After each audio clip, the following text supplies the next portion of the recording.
এখন চলুন জবান ছেড়ে সবাই একটু মহব্বতে আমার সঙ্গে তেলাওয়াত করুন।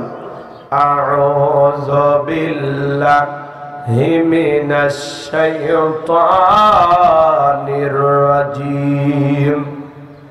বিসমিল্লাহির রাহমানির রহিম। বিতাড়িত মুর্দাত শয়তানের কাছ থেকে আল্লাহ পাকের কাছে আশ্রয় প্রার্থনা চাচ্ছি। পরম করুণাময় অসীম দয়ালু আল্লাহ তাআলার নামে শুরু করছি। আমরা যে কোনো কাজ শুরু করব কার নামে? আল্লাহর নামে কাজ শুরু করলে বরকত আছে না নাই? জবান ছেড়ে সকলের মুখস্থ আছে না? আমার সঙ্গে তেলাওয়াত করুন। ইন্না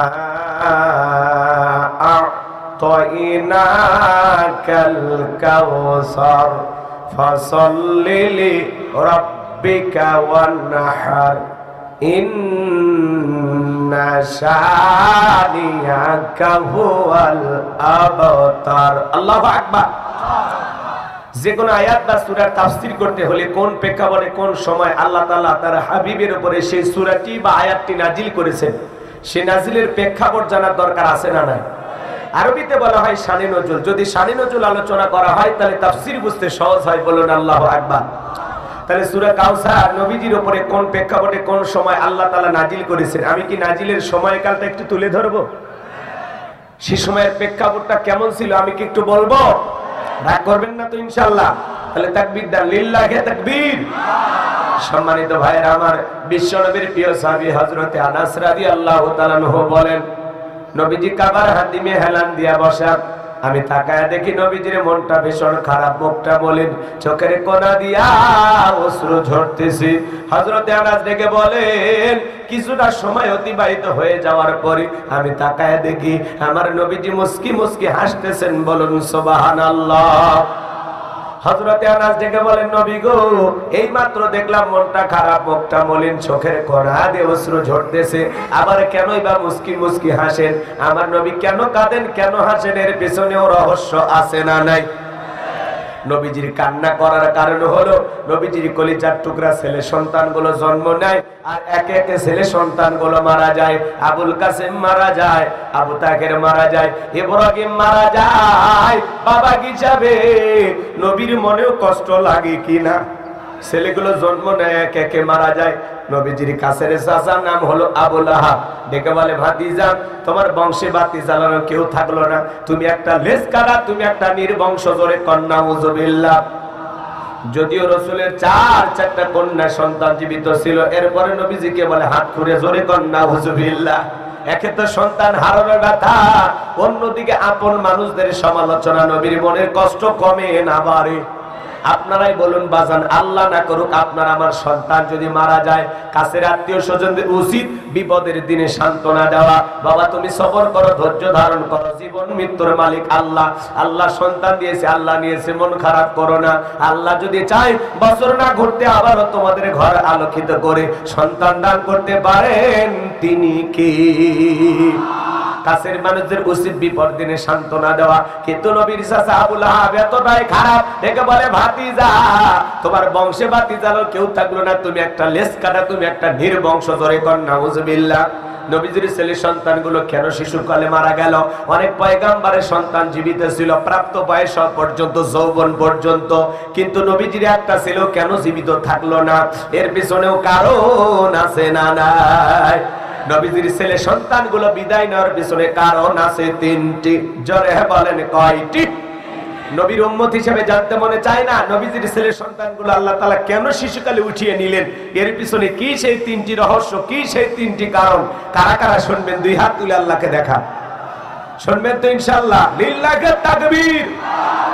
হাত নামান। কি সেই তিনটি কারণ যদি আমি বলতে চাই তাহলে 3 নম্বর আয়াতের আলোচনা করা লাগবে। আমি কি 1 নম্বর আয়াত বাদ দিয়ে 3 নম্বরে যাব, নাকি আস্তে আস্তে শুরু করা যাক? ধৈর্য আছে তো ভাই? তাহলে নবীজির ছেলে সন্তানগুলো কেন শিশুকালে মারা গেল, এর পিছনে কি সেই রহস্য, কি সেই তিনটি কারণ, অবশ্যই সময় পেলে আপনাদেরকে জানাইয়া দেব। আমার ভাইয়েরা দিল দিয়া কথাগুলো বোঝার চেষ্টা করেন। একে তো সন্তান হারানোর ব্যথা, অন্যদিকে আপন মানুষদের সমালোচনা, আবার সাহাবা ইকরাম যারা ইসলাম ধর্ম গ্রহণ করে, কাফির বেঈমান তাদের উপর নির্যাতন জুলুমের স্টিমরোলার চালায়। হযরত বেলাল তখনও কালেমা পড়ে মুসলমান হন নাই। নবীজি রাতের বেলায় দারুল আরকামে বসা। হযরতে বেলাল বিশ্ব নবীর দরবারে উপস্থিত হয়ে গেলেন। নবীজির চেহারার দিকে তাকাইয়া ডেকে বলেন, নবী গো, আপনার চাইতে সুন্দর মানুষ আমি জীবনে কোনোদিন দেখি না। একটু চিৎকার মেরে বলুন না সুবহানাল্লাহ। আপনার আমার নবী কতটা সুন্দর ছিলেন জানেন? হযরতে জাবের রাদিয়াল্লাহু তাআলা আনহু বলেন, পূর্ণিমার রাত আমি রাসূলের বাড়িতে গিয়েছিলাম। সেদিন দেখেছিলাম চাঁদ উদয় হয়েছে দুইটা, একটা চাঁদ আসমানে আর একটা চাঁদ জমিনে। হযরতে জাবের ডেকে বলেন, আমি একবার আকাশের পূর্ণিমার চাঁদের দিকে তাকাই, আর একবার বিশ্বনবীর চেহারার দিকে তাকাই। হযরতে জাবের বলেন, ওই আকাশের পূর্ণিমার চাঁদের চাইতেও বিশ্বনবীকে আমার কাছে বেশি সুন্দর মনে হয়। আম্মা জান আয়েশা ডেকে বলেন, যারা ইউসুফ নবীর চেহারার দিকে তাকাইয়া মিশরের নারীরা ফল কাটতে আঙ্গুল কেটে ফেলে দিয়েছিল, ওরা যদি আমার বিশ্ব নবীর চেহারার দিকে তাকাইতো, শুধুমাত্র আঙ্গুল নয়, আঙ্গুল কাটতে কাটতে হাত কাটতে কাটতে কখন যে নিজের কলিজা কেটে দুভাগ করে দিত, মুহূর্তের জন্য টের পাইতো না। আপনার আমার নবী এতটাই সুন্দর। আম্মা জান আয়েশা আরো বলেন, ও দুনিয়ার মানুষ, তোমাদের একটা সূর্য আছে, আমি আয়েশার একটা সূর্য আছে। তোমাদের সূর্য উদয় হয় দিনের বেলায়, আর আমি আয়েশার সূর্য উদয় হয় রাতের বেলায়। আম্মা জান আয়েশা একদিন সেলাইয়ের কাজ করতেছিলেন, হঠাৎ করে হাত থেকে সুইটা পড়ে গেল। বাতিতে কোনো তেল ছিল না, বাতি জ্বালাইতে পারলেন, অপেক্ষায় বসে থাকলেন। বিশ্বনবী যখন এশার সালাত আদায় করার পরে ঘরের ভিতরে প্রবেশ করলেন, সর্বপ্রথম আম্মা জান আয়েশাকে সালাম দিলেন। নবীজি যখন আম্মা জান আয়েশাকে সালাম দিলেন, ঘরে ঢুকে নবীজি প্রথম স্ত্রীকে কি দিলেন? সালাম দিলেন। আপনি আমি যখন বাড়িতে প্রবেশ করব, বিবিকে সালাম দেওয়ার দরকার আছে না নাই? এই আমল আপনার আমার ঘরে চালু থাকার দরকার আছে না নাই? ঘরে ঢুকে বিবিকে সালাম দিবেন, আসসালামু আলাইকুম রহিমা, কেমন আছো সোনা? ঘরের দরজাটা খোলো না, আমি তোমার লিটনের বাপ, তোমার দিওয়ানা। বউ খুশি হয়ে দরজা খুলবে, কথা বলেন ঠিক কিনা? কিন্তু আমাদের ব্যবহার এত ভালো না। ঘরের দরজা চিৎকার মেরে ডাকবে, এ রুবেলের মা, এ রুবেলের মা, দরজা খোল। বেশি দেরি হলে দরজা ভাঙে ফেলে দিয়ে, আজ তোর পিঠের উপর কি যে হই রে। ভিতর থেকে বউ বলে, রে স্বামী না সেকেন্ড আজরাইল। কথা কর, কথা কর। বাড়িতে যাবো, ওকে সালাম দিবেন। সালাম আছে যেখানে শান্তি আছে, সালাম আছে যেখানে সমাধান আছে। একটা সালামের মাধ্যমে অনেক বড় বড় ঝামেলা মিটে যায়। স্বামী স্ত্রীর মধ্যে সালাম আদান প্রদান হলে একে অপরের প্রতি শ্রদ্ধা, ভক্তি, বিশ্বাস, ভালোবাসা বেড়ে যায়। আল্লাহু আকবার বলে। সালাম আদান প্রদান হলে আল্লাহর পক্ষ থেকে রহমত নাজিল হয়। আপনার স্ত্রীকে আপনি সালাম দিবেন, বাড়িতে ঢুকে স্বামীও সালাম দেয় না, বউ সালাম দেয় না, দুইজনে বোবা বোবা। কি কি কি কি কি? বউ সালাম দেয় না, স্বামীও সালাম দেয় না, দুইজনে কি বোবা। সালামের চালু থাকা লাগবে। এদিকে খেয়াল করেন, শুধু সালাম দিবেন না, লোকজন যদি না থাকে বইয়ের হাত ধরে মুসাফা করবেন। কার হাত? এ যুবক কথা বলো, কার হাত? বইয়ের হাত। পাশের বাড়ি ভাবির হাত না ধরলে ঝাঁটা দিয়ে ফিটাইবে। বইয়ের হাত ধরে মুসাফা করবেন। একেবারে যদি ময়দান ফাঁকা থাকে কোলাকুলি সেরে নেবেন। আজকে দাম্পত্য জীবনে সুখ শান্তি নাই, সকালে বিয়ে করে বিকেলে তালাক দেয়। কথা কন ঠিক কিনা? এই জীবনে সুখ আর শান্তি যদি পেতে চান, রাসূলের 4টি রোমান্টিক সুন্নাত আমল করা লাগবে। জোরে বলেন কয়টি? একটু জোরে বলেন কয়টি? নবীজির 4টি সুন্নাত দাম্পত্য জীবনে যদি স্বামী স্ত্রী আমল করে, মৃত্যু পর্যন্ত সম্পর্ক টিকে থাকার গ্যারান্টি। স্লোগান শোনেন না? আপনি কি দাম্পত্য জীবনে অসুখী? যদি সুখ পেতে চান, কয়টি সুন্নাত? জোরে বলেন কয়টি? কোরআন এবং সুন্নাহ অনুযায়ী আমি আপনাদেরকে কথাগুলো শোনাতে চাই। খারাপ লাগে? খারাপ লাগে? তাহলে রাসূলের কি সেই 4টি সুন্নাত আপনারা শুনবেন? কারা কারা একটু হাত তোলেন তো বাজান। লিল্লাহি তাকবীর। হাত নামান। মাঝে মাঝে হাত তুললে ঘুম ধরবে না। দুপুরবেলা ঘুমানোর অভ্যাস আছে অনেকের, রাগ করেন নাকি আপনারা? কি সেই 4টি সুন্নাত যদি আগে আমি এখনই শুরু করে দেই, আলোচনা এলোমেলো হয়ে যাবে। ভাই একটু অপেক্ষা করেন, শেষের দিকে আমি বলবো। কষ্ট হয় নাকি আপনাদের? আম্মা জান আয়েশা রেখে বলেন, নবীজি যখন সালাম দিয়ে ঘরের ভিতরে প্রবেশ করলেন, নবীজির চেহারার আলোতে সইটা কই পড়ে আছে আমি পরিষ্কার দেখতে পেয়েছি। বলুন সুবহানাল্লাহ। আপনারা আমার নবীর সম্মান মর্যাদা কত জানেন? যে নবী হ্যাঁ বললে তামাম পৃথিবীবাসীর জন্য আল্লাহ পাক হালালে পরিণত করে দেয়। যে নবী না বললে তামাম পৃথিবীবাসীর জন্য আল্লাহ পাক হারামে পরিণত করে দেয়। আসমানের চাঁদের দিকে ইশারা করলে চাঁদ 2 টুকরো হয়ে যায়। জমিনে পা তুললে মাওলা পাকের আরশে আজিমে পৌঁছে যায়। যে ছাগলের স্তনে দুধ নাই, নবীজির হাতটা লেগে গেলে দুধে পরিপূর্ণ হয়ে যায়। যেই খাবার 2-3 জন মানুষ খাবে, ওই খাবারে যখন রাসূল আকরাম সাল্লাল্লাহু আলাইহি ওয়াসাল্লামের হাতটা লেগে যায়, শত শত মানুষ খাবার কেউ যেমন খাবার তেমনি থাকে। নবীজি যখন জমিনে পথ চলতেন, আসমানের এক খণ্ড মেঘ এসে ছায়া প্রদান করতেন। নবীজি যখন ঘেমে যেতেন, আম্মা জানেরা নবীজির দেগের ঘামগুলো শিশির ভিতরে জমা রাখতেন। বিশেষ দিনে নবীজির দেগের ঘামগুলো সুগন্ধি হিসাবে ব্যবহার করা হতো। হযরত আনাস বলেন, নবীজির দেগের চাইতে দামি শুকরান, নবীজির দেগের ঘামের চাইতে দামি সুগন্ধি আমি জীবনে কোনোদিন আমার নাকে পাইনি। বলুন সুবহানাল্লাহ। নবীজি থুতু নিক্ষেপ করলে সেখান থেকে সুগন্ধি বের হয়। নবীজি ওযু করলে ওযুর পানি দিয়ে সুগন্ধি বের হয়ে যায়। সাহাবীরা নবীজির দেগের ওযুর পানিগুলো নিয়ে শরীরে আতরের মতো ব্যবহার করতেন। বলুন সুবহানাল্লাহ। নবীজি জমিনে যেই পথে হেঁটে যায়, সেই পথে সুগন্ধি ছড়ায়। কাফেরা পর্যন্ত বলতে পারতো এই রাস্তা দিয়ে নবী মুহাম্মদ চলে গেছে। সুবহানাল্লাহ বলে। কেমন দামি নবী পাইছি বাজার, কেমন দামি নবী পাইছি। কয়টা কথা বলবো, যেই নবীর চেহারার দিকে তাকাইলে পেটের ক্ষুধা নিবারণ হয়ে যাইতো। বলুন সুবহানাল্লাহ। সেই নবীর কাছে হযরত বেলাল কথা মনে আছে না নাই? ডেকে বলেন, নবী গো, আপনি কালেমার দাওয়াতের ইসলামের প্রচার প্রসার করেন, দয়া করে আমারে কালেমা পড়ে মুসলমান বানায় দেন। বিশ্বনবী পড়া দিলেন, লা ইলাহা ইল্লাল্লাহু মুহাম্মাদুর রাসূলুল্লাহ সাল্লাল্লাহু আলাইহি ওয়াসাল্লাম। হযরতে বেলাল কালেমা পড়ে মুসলমান হয়ে গেল। নবী আমার ডেকে বলে, বেলাল, ইসলামের অবস্থা ভালো না, কালেমা পড়েছ আপাতত প্রকাশ করা যাবে না। আপনারাই বলেন তো বাজার, ইসলামের অবস্থা কি সব সময় ভালো থাকে? আজও তাম পৃথিবীর দিকে তাকায় দেখেন, তাম পৃথিবীর জালেম বেঈমানরা ঐক্যবদ্ধ হয়েছে ইসলাম আর মুসলমানকে মুছে ফেলে দেওয়ার জন্য। কথা বলেন ঠিক কিনা? আজও ফিলিস্তিনি জমিনে মুসলমানের রক্ত ঝরে, কাশ্মীরে মুসলমানের রক্ত ঝরে, চীনের ওই ঘরে মুসলমানদেরকে হত্যা করা হয়, মুসলমানের মসজিদগুলো ভেঙে দেওয়া হয়। আজও গরুর গোশত খাওয়ার অপরাধে ভারতে মুসলমানদেরকে হত্যা করা হয়। কথা বলেন ঠিক কিনা? যেখানে মুসলমান সেখানে নির্যাতন জুলুম আছে না না? তাম পৃথিবীর জালেমেরা ওই সাদা চামড়া ধরেলা, ওরা মুসলমানকে বিদায় করতে চায়, কিন্তু ওরা তো জানে না মুসলমানের সাথে আছে কি। আর একটু জোরে বলেন, ওরা কি ইসলাম আর মুসলমানকে মুছে ফেলে দিতে চায়, কিন্তু ওরা তো জানে না ইসলামের সুইচ আছে কার হাতে। জোরে বলেন, কার হাতে? আমার আল্লাহ রাব্বুল আলামিন বলেন, ইউরিদুনা লিতুফিউ নূরাল্লাহি বিআফওয়াহিহিম ওয়াল্লাহু মুতিম্মু নূরিহি ওয়ালাউ কারিহাল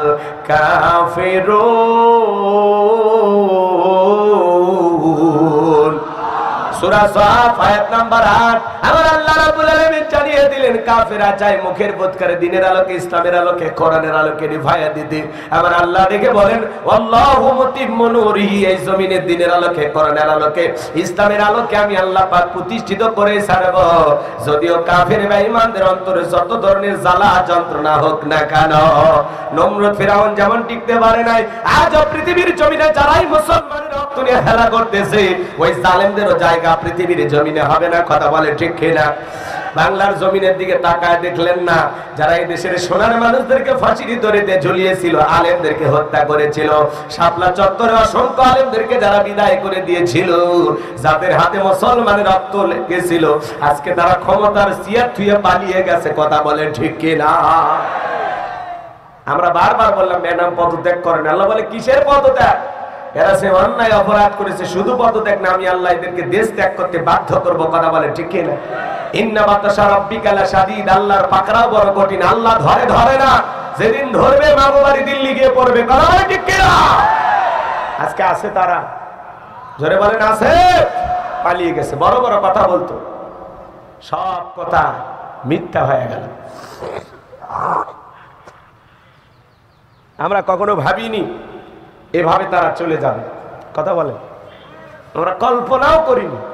উনি যদি পদত্যাগ করে জেলেও যাইতেন, তাও দেশের মানুষ শান্তি পাইত, ওনার নেতা কর্মী ভালো থাকতো। কিছুদিন পরে স্লোগান তুলতো, জেলের তালা ভাঙবো, নেত্রীকে বের করে আনবো। কিন্তু এমন এক জায়গায় গেছে, কথা কর, আনার সুযোগ আছে। তারপরে উনি আমাদেরকে কল দিয়ে খোঁজ খবর নেয়, আমাদের ছাড়া থাকতে পারে না। তো মাঝে মাঝে কল রেকর্ড ফাঁস হয়, আমি দেশের কাছে আছি, চট করে ঢুকবো। ঢুকবেনই তো বের হলেন কেন? এ কথা কর নাকি আপনারা? বাস্তবতার আলোকে 2-1 মিনিট কথা বলে কি মন খারাপ করেন? আমরা বলতে চাই আপনি কি যাওয়ার আগে আমাদেরকে বলে গেছিলেন? তাহলে আসার আগে এত কাহিনী কেন? যে দিকটা মন চাই দেশে আসেন, এই দেশে আপনার বাবা, আপনি আসেন। মেয়ে মানুষ আর কতদিন বাহিরে থাকবেন? আমাদের মায়ের লাগে, আপনি আসেন। কথা কন। বুবু আইবা তুমি আইবা গো, সেই দিন আইসা বুবু ক্ষমতা পাইবা না। ও বুবু আইবা তুমি আইবা গো, সেই দিন আইসা বুবু ক্ষমতা পাইবা না। খোঁজনাই বহু কাদের কাকার অবস্থা খারাপ, দরবেশ বাবার হাউন আঙ্কেল এখন সামনে আসে না। নেতা কর্মী সব জেলের ভিতর, আমি আসি ডরের ওপর, কখন জানি আসে গ্রেফতারি পরোয়ানা। বুবু আইবা তুমি আইবা গো, সেই দিন আইসা বুবু চিয়ার পাইবা না। ক্ষমতার চেয়ার থেকে নামা সহজ, কিন্তু ওই চেয়ারে ওটা কঠিন। কথা ঠিক কিনা? আগামীতে আমরা সিদ্ধান্ত নেবো, আর যাই হোক এই দেশে কোন নারীকে আর প্রধানমন্ত্রী বানাবো না। যেই দলেরই হোক পুরুষ প্রধানমন্ত্রী চাই। কারা কারা 2 হাত তুলে দেখা, লিল্লাহে তাকবীর। নারীদের দেখার দিন শেষ, আগামীতে পুরুষের বাংলাদেশ। রাগ করেন? তাই বলে বেগম খালেদা জিয়ার কথা ভাবেন না, ওনার জন্য একটা বিশাল দোয়া আছে। কারণ উনি কোনদিন এই দেশের মানুষকে বিপদে ফেলে পালিয়ে যায়নি। জেল খেটেছেন, অসুস্থ হয়ে দেশে পড়েছিলেন। দেখেন কাতার আমির বিমান পাঠায় রাজকীয় ভাবে বিদেশে গেল চিকিৎসা নেওয়ার জন্য, বাপের বেটি। কথা কার? আর উনি রান্না করা ভাত খেয়ে পালিয়ে গেছে। তার মানে কি সম্মান কারে কয়? একজন দেশের জন্য খাটতে খাটতে জীবনটাই দিয়ে যাচ্ছে, আর একজন দেশটাকে লুটে ফুটে খায়া দুর্নীতি করে বিশাল অঙ্কের টাকা দেশের বাইরে পাচার করেছে। কথা বলেন ঠিক কিনা? প্রত্যেকটা টাকার হিসাব এই দুনিয়ার আদালতে না হলেও আল্লাহর আদালতে দিতে হবে। কথা বলেন ঠিক কিনা? খারাপ লাগে নাকি আপনাদের? জি জি, দুইটাই তো মহিলা মানুষ, কেউ তো দেশ ছুঁয়ে পালিয়ে যায়নি আপনার মতো। আপনি কেন গেলেন? আমাদের প্রতি কি মায়া দয়া ছিল না? রাগ করেন নাকি আপনারা? আমার ভাইয়েরা, নবী আমার ডেকে বলে বেলাল ইসলামের অবস্থা কোন ভালো না, কালেমা পড়ে আপাতত প্রকাশ করা যাবে না। বেলাল ডেকে বলে নবী আমার জীবনের কোনো দাম নাই, আমার মনে বোমায়কে বলেছিলাম উর্দুম্বা ছাগল পেশাব পায়খানা করে দেয়, এই ঘরে থাকতে আমার বড় কষ্ট হয়। ওমায়ে ডেকে বলে বেলাল উর্দুম্বা ছাগলের দাম আমার কাছে আছে, কিন্তু তোর মতো কালো হাফসি বেলালের দাম আমার কাছে নাই। নবী আপনি দোয়া করেন মৃত্যু পর্যন্ত যেন কালেমার পথে দিকে থাকতে পারি। এই কথা বলে বেলাল চলে গেল। পরের দিন সকালবেলা সূর্য উদয় হয়ে গেছে, অনেকটা বেলা হয়ে গেছে, বেলাল দরজা খোলে না। অন্য চাকর যারা আছে নালিশে চলে গেছে। ওমায়ের কাছে যায় বলে নেতা এখন পর্যন্ত বেলাল দরজা খোলে নাই, এমনি তো দেখতে পারে না। দরজায় এসে ডাক দেয় বেলাল দরজা খোল। হযরতে বেলাল দরজা খোলে না, জোরে করে ধাক্কা মারছে। যখন দরজা খুলে গেছে তখন এইবার উমাইয়া তাকায় দেখে যেই রাত্রিতে হযরত বেলাল কালেমা পড়ে মুসলমান হয়েছে, ওই রাত্রিতে একটা উর্দুম্বা ছাগলের কাছে কোনো পেশাব পায়খানা নাই। জোরে বলেন মারহাবা। এইবার উমাইয়া ডেকে বলে এ চাকরের দল, বেলালের বিরুদ্ধে মিথ্যা অভিযোগ দাও। তোমরা যখন ঘুমাচ্ছিলে বেলাল তখন ময়লা আবর্জনা পরিষ্কার করেছে, তাকায় দেখো একটা উর্দুম্বা ছাগলের কাছে কোনো পেশাব পায়খানা নাই, যাও নিজেদের কাজ করো। এই কথা বলে ওদেরকে তাড়িয়ে দিয়া এক পা দুপা করে বেলালের কাছে চলে গেলেন। হযরতে বেলাল দেয়ালে পিঠটা লাগায় জিব্বা নাড়ায়া জিকিরি করে কার। এইবার হযরত বেলালকে হালকা করে ধাক্কা মারছে, যখন জবান দিয়ে কালেমার আওয়াজ বের হয়েছে তখন এইবার উমাইয়া ডেকে বলে বেলাল তোর জবান দিয়ে কি শুনলাম, তুমি কি মুসলমান হয়েছো? হযরতে বেলাল ডেকে বলে মুসলমান হবে যারা মিথ্যা কথা বলতে পারবে না তারা। ওয়াকুলু কাওলান সাদীদা, মুসলমানেরা হবে সত্যবাদী, মুসলমানেরা কখনো মিথ্যাবাদী হতে পারে না। বলে আমি হেলিকপ্টার দিয়ে পানি দিয়েছিলাম, পানি যদি দেন ফাতের শিশুটা মারা গেল কিভাবে? কথা বল। মিথ্যা বলতে বলতে চেহারা বেঁকা হয়ে গেছে, এত মিথ্যা কথা বলতো শয়তান পর্যন্ত বলে আমি এত খারাপ না। কথা বল না কেন? রাগ করবেন না আমার ভাইয়েরা, মন খারাপ করবেন না। বুকের ভিতরে অনেক কষ্ট জমা আছে, 16 বছরের কাজা এবার আদায় করা লাগবে। সামনের দিকে যায়। আমার বন্ধুগণ দিল দিয়ে কথাগুলো বোঝেন। এইবার ওমায় ডেকে বলে বেলাল রে, কয়েকদিন আগে আবু জেহেল ঘোষণা করেছে তোমাদের দাস দাসীকে তোমরা সাবধানে রাখো, খবরদার মুহাম্মাদের কাছে গিয়ে যেন কালেমা না পড়ে। আমার ঘরে সর্বনাশটা করে দিলি বেলাল। এ বেলাল, নেতা যদি জানতে পারে আমারও 12টা বাজাবে, তোরও 12টা বাজাবে, তোরে উর্দুম বা ছাগলের মালিক বানায় দেব, থাকার জন্য ভালো করে ব্যবস্থা করে দেব রে বেলাল। এখনো সময় আছে, নবী মুহাম্মাদের কালেমা ছাইরা দি। হযরতে বেলাল ডেকে বলে উমাইয়া, দুনিয়ার কোন পার্থিব সম্পদের বিনিময়ে বেলাল তার ঈমান বিক্রি করবে না। বলে আমার কথা না শুনলে মরণেতা আবু জেহেলকে কিন্তু সংবাদ জানায় দেব। বলে মরণেতা আবু জেহেলের ভয় দেখায় কোনো লাভ নাই, আমি দুনিয়ার কোন আবু জেহেলকে ভয় করি না, আমি ভয় করি আমার আল্লাহকে। এইবার উমাইয়া দৌড়ে চলে গেল আবু জেহেলের বাড়িতে, যায় বলে নেতা সংবাদ খুব খারাপ, আমার বাড়ির কিদোদার বেলাল কালেমা পড়ে মুসলমান হয়েছে। তাই নাকি? বলে হ্যাঁ, ঠিক আছে চলো যাই। এইবার আমার ভাইয়েরা উমাইয়াকে পাঠিয়ে দিয়ে আবু জেহেল তার সাঙ্গ পাঙ্গ ক্যাডার মাস্তান ছিল, যাদের কাজই হলো মুসলমানদের উপর নির্যাতন জুলুম চালানো। আজও তামাম পৃথিবীর দিকে তাকায় দেখবেন জালেমদের বিশেষ একটা বাহিনী থাকে, যাদের কাজই হলো টুপিওয়ালা দাড়িওয়ালা ইমানদার আলেম ওলামাদের উপর, মুসলমানদের উপর নির্যাতন জুলুম চালানো। কথা বলেন ঠিক কিনা? আবু জেহেলের একটা বিশেষ বাহিনী ছিল, যাদের কাজই হলো কালেমা পড়ে যারাই মুসলমান হয় তাদের উপর নির্যাতন জুলুম চালায়। এই আবু জেহেল কত বড় জঘন্য খারাপ ছিল জানেন? হযরতে আম্মার রাদিয়াল্লাহু তাআলা আনহু কালেমা পড়ে মুসলমান হয়েছেন, তার মা হযরতে সুমাইয়া তিনিও কালেমা পড়ে মুসলমান হয়েছেন। রাস্তা দিয়ে মার ছেলে হেঁটে যায়, বদমাইশ আবু জেহেলের সাথে সাক্ষাৎ। আবু জেহেল ডেকে বলে আম্মা, শুনলাম তুমি আর তোমার মা নাকি মুসলমান হয়েছে। হযরতে আম্মার ডেকে বলে হ্যাঁ। আবু জেহেল ডেকে বলে আম্মা রে, এর পরিণতি কত ভয়ঙ্কর হতে পারে তুমি কি জানো? হযরতে আম্মার ডেকে বলে আবু জেহেল, ভয় দেখা লাভ নাই। সুবহানাল্লাহ বলেন। ইমানের পাওয়ার কত দিল দিয়া কথাগুলো শুনে যান। আবু জেহেল তখন তার সাঙ্গ পাঙ্গ ক্যাডার মাস্তান দিয়া হযরতে আম্মার কে এক খুঁটিতে বাঁধলেন, হযরতে সুমাইয়া একটা খুঁটির সাথে বাঁধলেন। আবু জেহেল ডেকে বলে আম্মার, এখন যদি একটা খেলা দেখায় কেমন হবে বল? হযরতে আম্মার বলে কি খেলা দেখাইবা?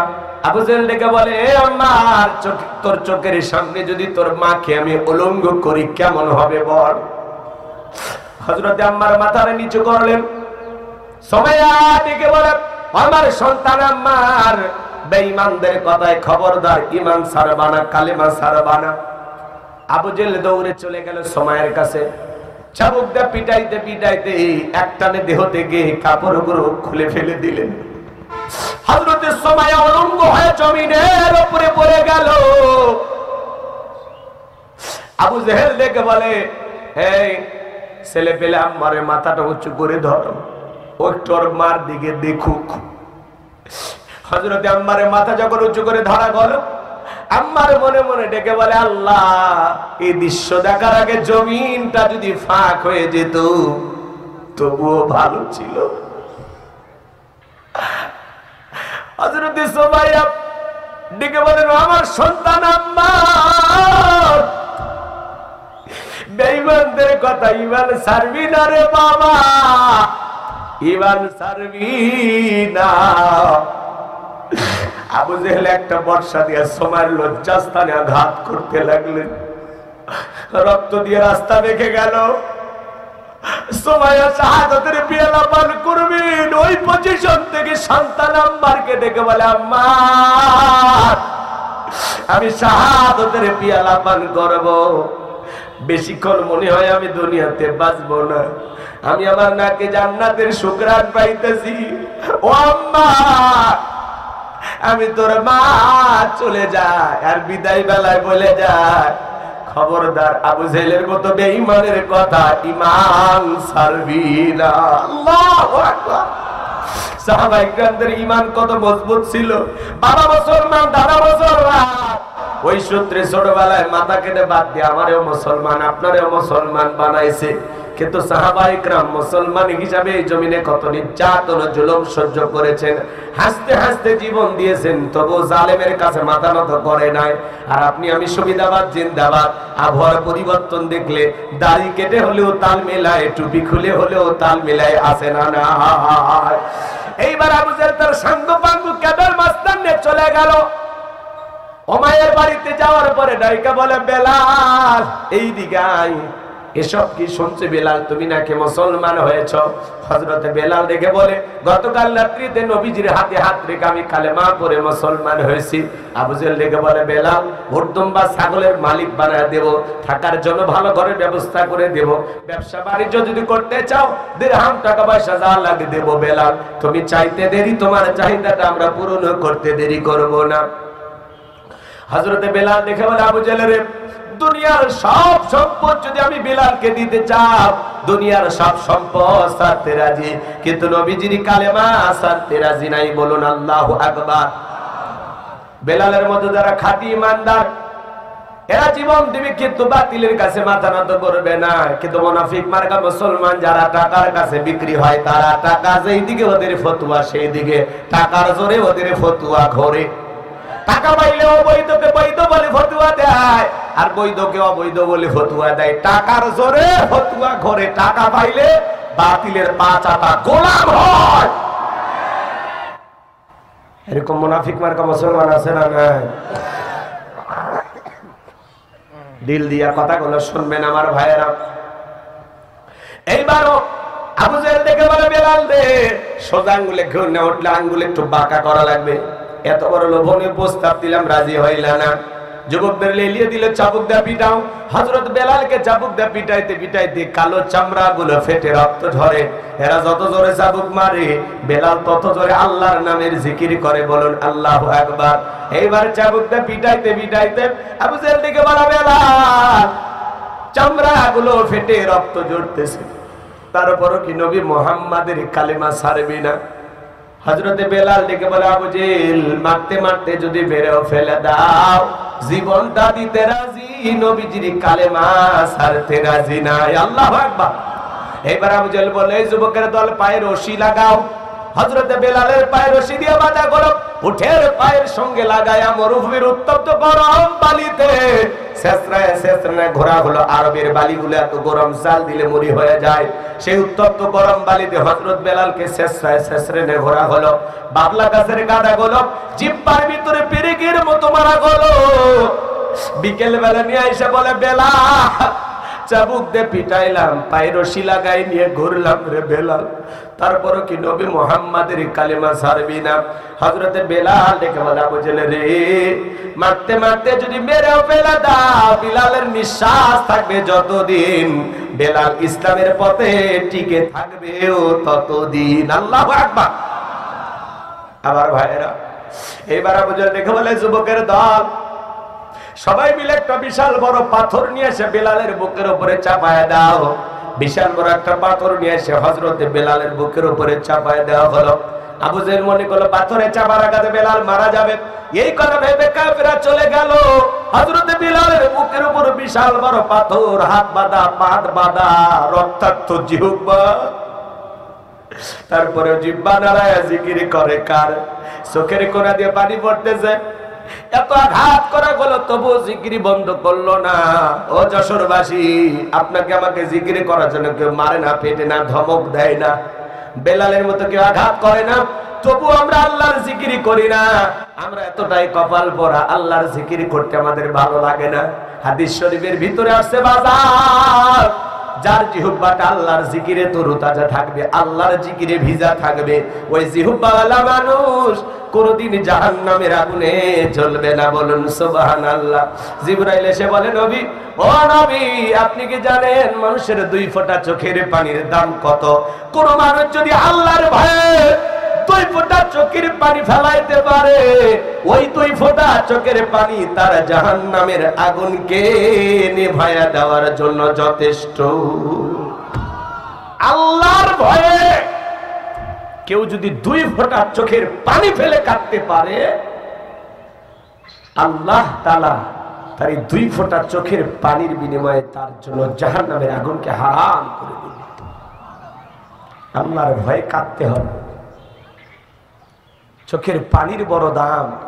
এই চোখের পানি ফেলায় যত মালিকের কাছে কাঁদবেন, আপনার এই চোখের পানি জাহান্নামের আগুনকে নিভাইয়া দেবে। মানুষের চোখের পানির দাম আছে। আল্লাহর কাছে দুইটা পানির বড় দাম, একটা মানুষের চোখের পানি আর জিহাদের ময়দানে রক্তের ফোঁটার দাম আল্লাহর কাছে বড় বেশি। সুবহানাল্লাহ, সুবহানাল্লাহ। আযকুরুনি আযকুরুকুম ওয়াশকুরুলি ওয়ালা তাকফুরুন। তোমরা আমারে স্মরণ করো, আমি আল্লাহ তোমাদেরকে স্মরণ করব। কৃতজ্ঞতা প্রকাশ করো, অকৃতজ্ঞ হয়েও না। তাহলে সব সময় জবানে জিকির চালু রাখবো কার? মাঠে কাজ করতে করতে জিকির করা যায়, ব্যবসা বাণিজ্য করতে করতে জিকির করা যায়, অফিস আদালতে বৈশা বৈশা জিকির করা যায়, রিক্সা ভ্যান চালাতে চালাতে জিকির করা যায়। সুবহানাল্লাহ, আলহামদুলিল্লাহ, আল্লাহু আকবার, লা ইলাহা ইল্লাল্লাহ, লা ইলাহা ইল্লাল্লাহ, সুবহানাল্লাহি বিহামদিহি, সুবহানাল্লাহিল আযীম। পারবো তো ইনশাআল্লাহ? আল্লাহ যেন কবুল করেন, জোরে বলেন না। হযরতে বিলাল রাত্তাত জিহ্বারে আল্লাহর জিকির করে, আর চোখের পানি ছেড়ে দিয়ে কাঁদে আর ডেকে বলে, আল্লাহ তুমি তো সেই আল্লাহ ইব্রাহিমের জন্য যদি নমরুদের আগুনকে ফুলের বাগান বানায় দিতে পারো, ও আল্লাহ তুমি কি পারো না?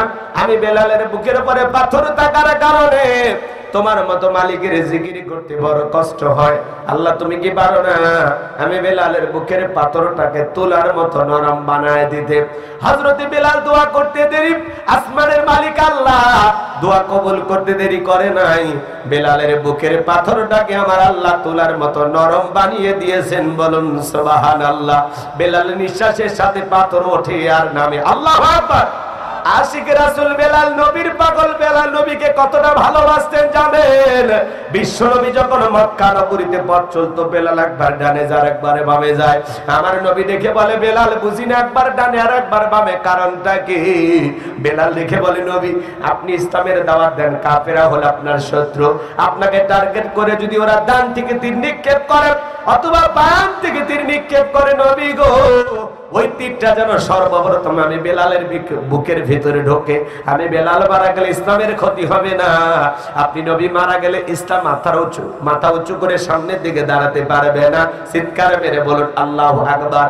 সেই বেলালের উপর নির্যাতন জুলুমের কথা বিশ্ব নবীর কান পর্যন্ত যখন পৌঁছে গেল, আমার নবী ডেকে বলে, বকর ও বকর, বেলালের নির্যাতন জুলুমের কথা আর সহ্য হয় না, যাও যাও তুমি আমার বেলালের জন্য একটা কিছু করো। হযরত আবু বকর সিদ্দিক রাদিয়াল্লাহু তাআলা কয়েক গুণ দাম বেশি দিয়া গোলামীর জীবন থেকে হযরত বেলালকে আজাদ করলেন, মুক্ত করলেন। বলুন সুবহানাল্লাহ। এই যখন ইসলামের অবস্থা, একদিকে সন্তান হারানোর ব্যথা, কাফেরদের সমালোচনা, সাহাবায়ে কেরামদের উপর নির্যাতন জুলুম, এই জন্য নবীজির মনটা ভীষণ খারাপ। নবীর যখন মন খারাপ, নবীকে সান্ত্বনা দেওয়ার দায়িত্ব কার? আর একটু জোরে বলেন কার? আমার আল্লাহ ডেকে বলে, জিবরাইল আমার বন্ধুর মা নাই বাবা নাই, জন্মের আগে আমার বন্ধু তার বাবাকে হারিয়েছে, 6 বছর বয়সে মাকে হারিয়েছে। এ জিবরাইল আমি ছাড়া আমার বন্ধুর কেউ নাই, আমার বন্ধুর মনটা হয়েছে ভারী, আমি আল্লাহ সইতে নাহি পারি। লাহু মাহফুজ থেকে সূরা কাউসার নিয়ে যায় আমার বন্ধুর উপরে নাজিল কর তাড়াতাড়ি। চিৎকার মেরে বলুন আল্লাহু আকবার। নবী আমার ডেকে বলে, আনাস আমার মনটা কেন খারাপ তোমরা জানো, কিন্তু আমার মুস্কি হাসি দেওয়ার কারণ হলো এই মাত্র আসমান থেকে জিবরাইল এসে আমার উপরে সূরা কাউসার নাজিল করলো। বলুন সুবহানাল্লাহ। নবী তখন মুস্কি মুস্কি হাসলেন আর সাহাবায়ে কেরামদের সামনে তেলাওয়াত করে শুনিয়ে দিলেন। জবান ছেড়ে সবাই একটু মহব্বতে আমার সঙ্গে পড়ুন, ইন্না আ'তাইনাকাল কাউসার ফাসাল্লি লিরাব্বিকা ওয়ানহার ইন্না শানিয়াকা হুয়াল আবতার। আল্লাহু আকবার। খারাপ লাগে? আলোচনা চলে যাব নাকি দোয়া করব? সামনের দিকে চলবে তো চলবে। আমার ভাইয়েরা দিল দিয়ে কথাগুলো বুঝবেন।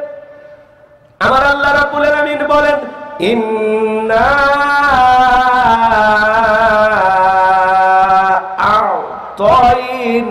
আ'তাইনাকাল কাউসার। আমার আল্লাহ বলেন, অবশ্যই আমি আল্লাহ পাক আপনাকে হাউজে কাউসার দান করেছি। এই পৃথিবীর অন্য কোন নবী রাসূলকে আল্লাহ পাক হাউজে কাউসার দান করেন নাই। আপনার আমার নবীকে আল্লাহ তাআলা হাউজে কাউসার গিফট করেছেন, হাউজে কাউসার দান করেছেন। আমার আল্লাহ বলেন ইন্না আ'তাইনাকাল কাউসার, নিশ্চয়ই আমি আল্লাহ পাক আপনাকে হাউজে কাউসার দান করেছি। এই হাউজে কাউসারের পানি দুধের মতো সাদা, মধুর চাইতে মিষ্টি, পানির মতো ক্লিয়ার। ওই কঠিন কিয়ামতের ময়দানে যেদিন বিচার দিবস কায়েম হয়ে যাবে, বিচার দিবসের একদিন হবে 50,000 বছরের সমান। যেদিন সূর্য সোহাগ মাথার উপরে চলে আসবে, জমিনটা তামার জমিন হয়ে যাবে, পাহাড় পর্বত নদী নালা খাল বিল বিল্ডিং ইমারত কোনো কিছু থাকবে না। যশোর, খুলনা, রাজশাহী, বাগেরহাট, ঢাকা, বাংলাদেশ কোনো কিছু থাকবে না। লন্ডন, আমেরিকা থাকবে না। বাজার পৃথিবীর জমিনে যা কিছু দেখতেছেন, কুল্লু মান আলাইহা ফান, এই পৃথিবীর জমিনের সবকিছু আল্লাহ তাআলা ধ্বংস করে দেবেন। ওই কঠিন কিয়ামতের ময়দানে বেঈমানদের জিহ্বা ঝুলে আসবে নাভি পর্যন্ত। যেদিন ভাই ভাইয়ের কাছ থেকে পালিয়ে যাবে, ইয়াউমা ইয়াফিরুল মারউ মিন আখি ওয়া উম্মিহি ওয়া আবি ওয়া সাহিবাতিহি ওয়া বানি, যেদিন ভাই ভাইয়ের কাছ থেকে পালিয়ে যাবে, মা সন্তানের কাছ থেকে পালিয়ে যাবে, বাবা পালিয়ে যাবে, স্ত্রী পালিয়ে যাবে, সন্তানেরা মা বাবাকে দেখে পালিয়ে যাবে। ওই কঠিন কিয়ামতের ময়দানে যেদিন কেউ কারো উপকারে আসবে না, জনম দুঃখিনী মায়ের সাথে দেখা হয়ে যাবে। ও মা, কিয়ামতের ময়দানে একটা নেকির অভাবে আমি জাহান্নামে যাই, দাও না মা, আমাকে একটা নেকি দাও। মা দেখে বলবে, কারে তুমি মা মা বলে ডাক দাও? আমার যতটুকু মনে হয় দুনিয়া তো আমার বিয়েই হয়নি, সন্তান বাবা কোথায়? মা অস্বীকার করবে, বাবা অস্বীকার করবে। ওই কঠিন কিয়ামতের ময়দানে আল্লাহর আরশের ছায়া ছাড়া আর কোনো ছায়া থাকবে না। ওই ছায়ার ভিতরে আল্লাহ তাআলা শাস্তির দিনে মানুষকে ছায়া দান করবেন। এটা হলো কিয়ামতের ময়দানে আল্লাহ তৈরি করা ভিআইপি গ্যালারি। সেখান থেকে আল্লাহর প্রিয় গোলামেরা কিয়ামতের ফাইনাল খেলা উপভোগ করবেন। বলুন সুবহানাল্লাহ। লক্ষটি কোটি মানুষ পানি পানি বলে চিৎকার মারবে, দলে দলে মানুষ বিশ্ব নবীর দিকে রওনা করবেন। কিছু মানুষের চোখের সামনে আল্লাহ তাআলা পর্দার আবরণ তৈরি করে দিবেন। আমার নবী তখন ডেকে বলবেন, আল্লাহ, সংখ্যায় আমি আমার অনেক উম্মতকে দেখতে পাইলাম, কেন জানি সংখ্যাটা কমে গেল, বুঝতে পারলাম না। আমার আল্লাহ ডেকে বলে, বন্ধু, পাইকারি দরে আপনি সবাইকে হাউজে কাউসারে পানি পান করাইতে পারবেন না। দুনিয়ার জীবনে দুইটি অপরাধ করেছিল যারা, আজকে হাউজে কাউসারে পানি পাবে না তারা। জোরে বলেন, কয়টি অপরাধ? দুইটি অপরাধ। ওইটা আপনার আমার ভিতরেও থাকতে পারে, একটু জানার দরকার আছে না নাই? মানুষ দলে দলে যাবেন নবীজির হাতে হাউজে কাউসারে পানি পান করার জন্য। শোনেন, হযরত আবু বকর সিদ্দিক রাদিয়াল্লাহু তাআলা পিয়ালাগুলো ভরা দিবেন, মাঝখানে দাঁড়িয়ে থাকবেন হযরত ওমর। হযরত ওমর নবীজির হাতে দিবেন, আর নবীজি তার আদরের উম্মতদেরকে খুঁজে খুঁজে হাউজে কাউসারে পানি পান করা দিবেন। নবীজির হাতে কিয়ামতের ময়দানে এক পেয়ালা হাউজে কাউসারে পানি পান করতে পারলে জান্নাতে ঢোকা পর্যন্ত তার তৃষ্ণা লাগবে না, তৃষ্ণা মিটে যাবে। বলুন সুবহানাল্লাহ।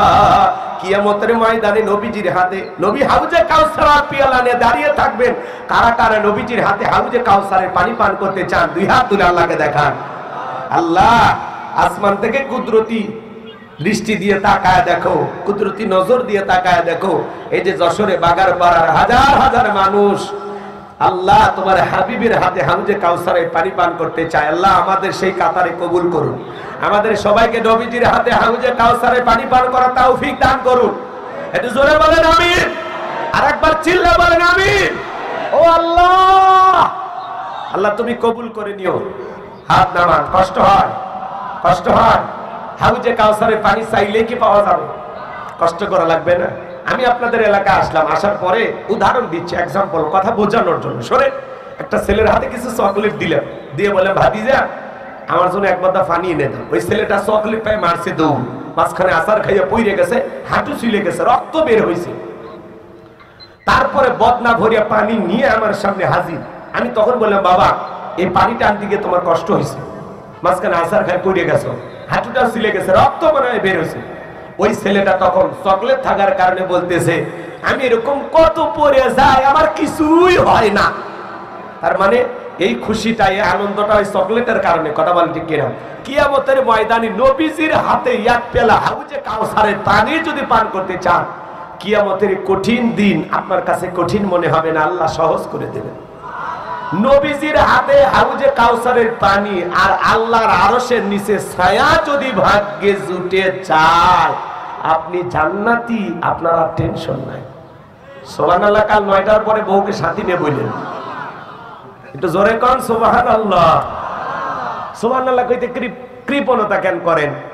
একবার সুবহানাল্লাহ বললে জান্নাতের বাগানে আপনার নামে একটা গাছ লাগানো হয়। বাংলাদেশে বসে জান্নাতে গাছ লাগাচ্ছেন, চারটিখানি কথা। তাহলে সুবহানাল্লাহ বলা দরকার আছে না নাই? এত অলসতা কেন? কলিজার থেকে মুহাব্বত আর দরদ আর ভালোবাসা নিয়ে বলুন সুবহানাল্লাহ। তবে জবানটা পবিত্র হওয়া লাগবে, খাবারটা হালাল হওয়া লাগবে। আপনি সুদ খাবেন, ঘুষ খাবেন, হারাম খাবেন, আপনি যদি 1 কোটি বারও বলেন জান্নাতে আপনার নামে একটা পাতাও লাগাবি না। পেটের খাবারটা কি হওয়া লাগবে? হালাল, আর জবানটা পবিত্র হওয়া লাগবে। আল্লাহ, কষ্ট হয়, বিরক্ত হয়েছে।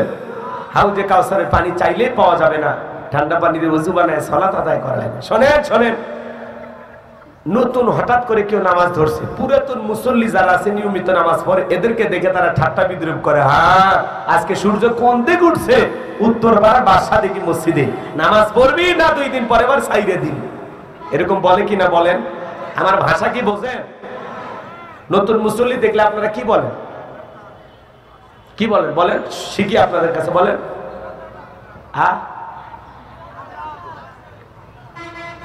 না, হঠাৎ করে কেউ একজন মুসল্লি আসছে নামাজে, যদি ঠাট্টা বিদ্রুপ করেন কোন ভাষায় বলেন, কিভাবে? হঠাৎ করে তোমার নামাজ ধরছে, তো তোমার মতলব কি? নামাজ পড়বা না 2 দিন পরে আবার ছেড়ে দিবে? বলেন। মুরব্বি চাচা, আপনি তো দাওয়াত দিয়ে 5 জনকে মসজিদে আনতে পারেন না, পারেন? তাহলে হঠাৎ করে কেউ একজন সালাত আদায় করতে আসছে, তাকে নিয়ে কেন ঠাট্টা বিদ্রুপ করেন? কেন হাসি তামাশা করেন? পারলে তার জন্য দোয়া করেন যে ভাতিজা তুমি মসজিদে আসছো দেখে দিলটা ভইরে গেছে, আল্লাহর কাছে দোয়া করি আল্লাহ যেন তোমাকে 5 ওয়াক্ত সালাত মসজিদে এসে সঠিকভাবে আদায় করা তৌফিক দান করেন। পারলে তার সাথে সালাত আদায় করে 1 কাপ চা খান বাজারে গিয়ে। কথা বলেন।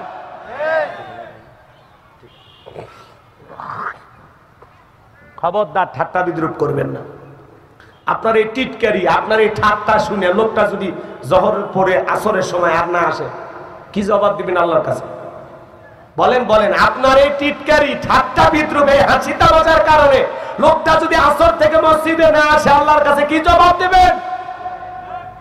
খুব নামাজি হয়েছেন না, আরেকজনকে দেখে টিটকারি মারে, বুকে টানবেন, ভালোবাসা দিবেন, বুকে জড়ায় নেবেন, ঘৃণা ছড়াবেন না, দুর্গন্ধ ছড়াবেন না, কাউকে ছোট করবেন না, টিটকারি করবেন না, তুচ্ছ তাচ্ছিল্য করবেন না, লাগাম দেন, মুখে লাগাম দেন। বেটা বিয়া তুমি কম করো। মসজিদে আসছে একজন হঠাৎ করে নামাজ পড়তে, তোমার কি সমস্যা? কি সমস্যা তোমার? ও 2 দিন পড়ুক, 2 ওয়াক্ত পড়ুক, ওর ব্যক্তিগত ব্যাপার। পারলে দোয়া করেন, ভালোবেসে বুকে টানেন, একটা বিরূপ মন্তব্য করবেন না। এই কথা ক্লিয়ার না? ভেজাল আছে? ও মানে একলাই মসজিদে আসবে, আর কেউ আসবে না। 2 ওয়াক্ত আসুক, 2 দিন আসুক, ওর ব্যাপার। পারলে দোয়া করেন যে ভাতিজা মসজিদে আসছো দেখে দিলটা ভরে গেছে, আল্লাহর কাছে দোয়া করি এভাবে যেন আল্লাহ জান্নাতে আমাদের দেখা করে দেয়। দোয়া না করে ফাজলামি করে বেটা। এদিক শোনেন, যুবক বয়সে একটু দাঁড়িয়ে রাখছে, এটা নিয়ে সমালোচনা করে। এই বয়সে দাঁড়িয়ে রাখলি কথা কন। যুবক বয়সে দাঁড়িয়ে রেখে বউ নিয়ে ঘুরতে গেছে, ভাবি আসসালামু আলাইকুম, সাথে চাচার খবর কি? বাড়িতে বসে রাগ করে, তোমার সাথে বাহিরে যাওয়া যায় না কেন? কয় আমার ডাকে ভাবি আর তোমার ডাকে চাচা। যেই বউ নবীর সুন্নত দাড়িকে মহব্বত করে না, ওই বউ আপনাকে 100% ভালোবাসা দিতে পারে না। কথা বলে কি না? এই দাড়ির ভিতরে আছে মদিনাওয়ালার প্রেম। পৃথিবীর সকল নবীদের মুখে দাড়ি ছিল, সুবহানাল্লাহ বলবেন না? দাড়ি হলো পুরুষের সৌন্দর্য, দাড়ি রাখলে পুরুষকে পুরুষের মতো মনে হয়। আর দাড়ি ছাড়া পুরুষকে, মহিলারও দাড়ি নাই, পুরুষেরও দাড়ি নাই। কথা কর। 50-60 বছর বয়স হয়ে গেছে, চামড়া জোরে গেছে, তাও সেলুনে যাবে, কাইটে দে, কাইটে দে, কাইটে দে।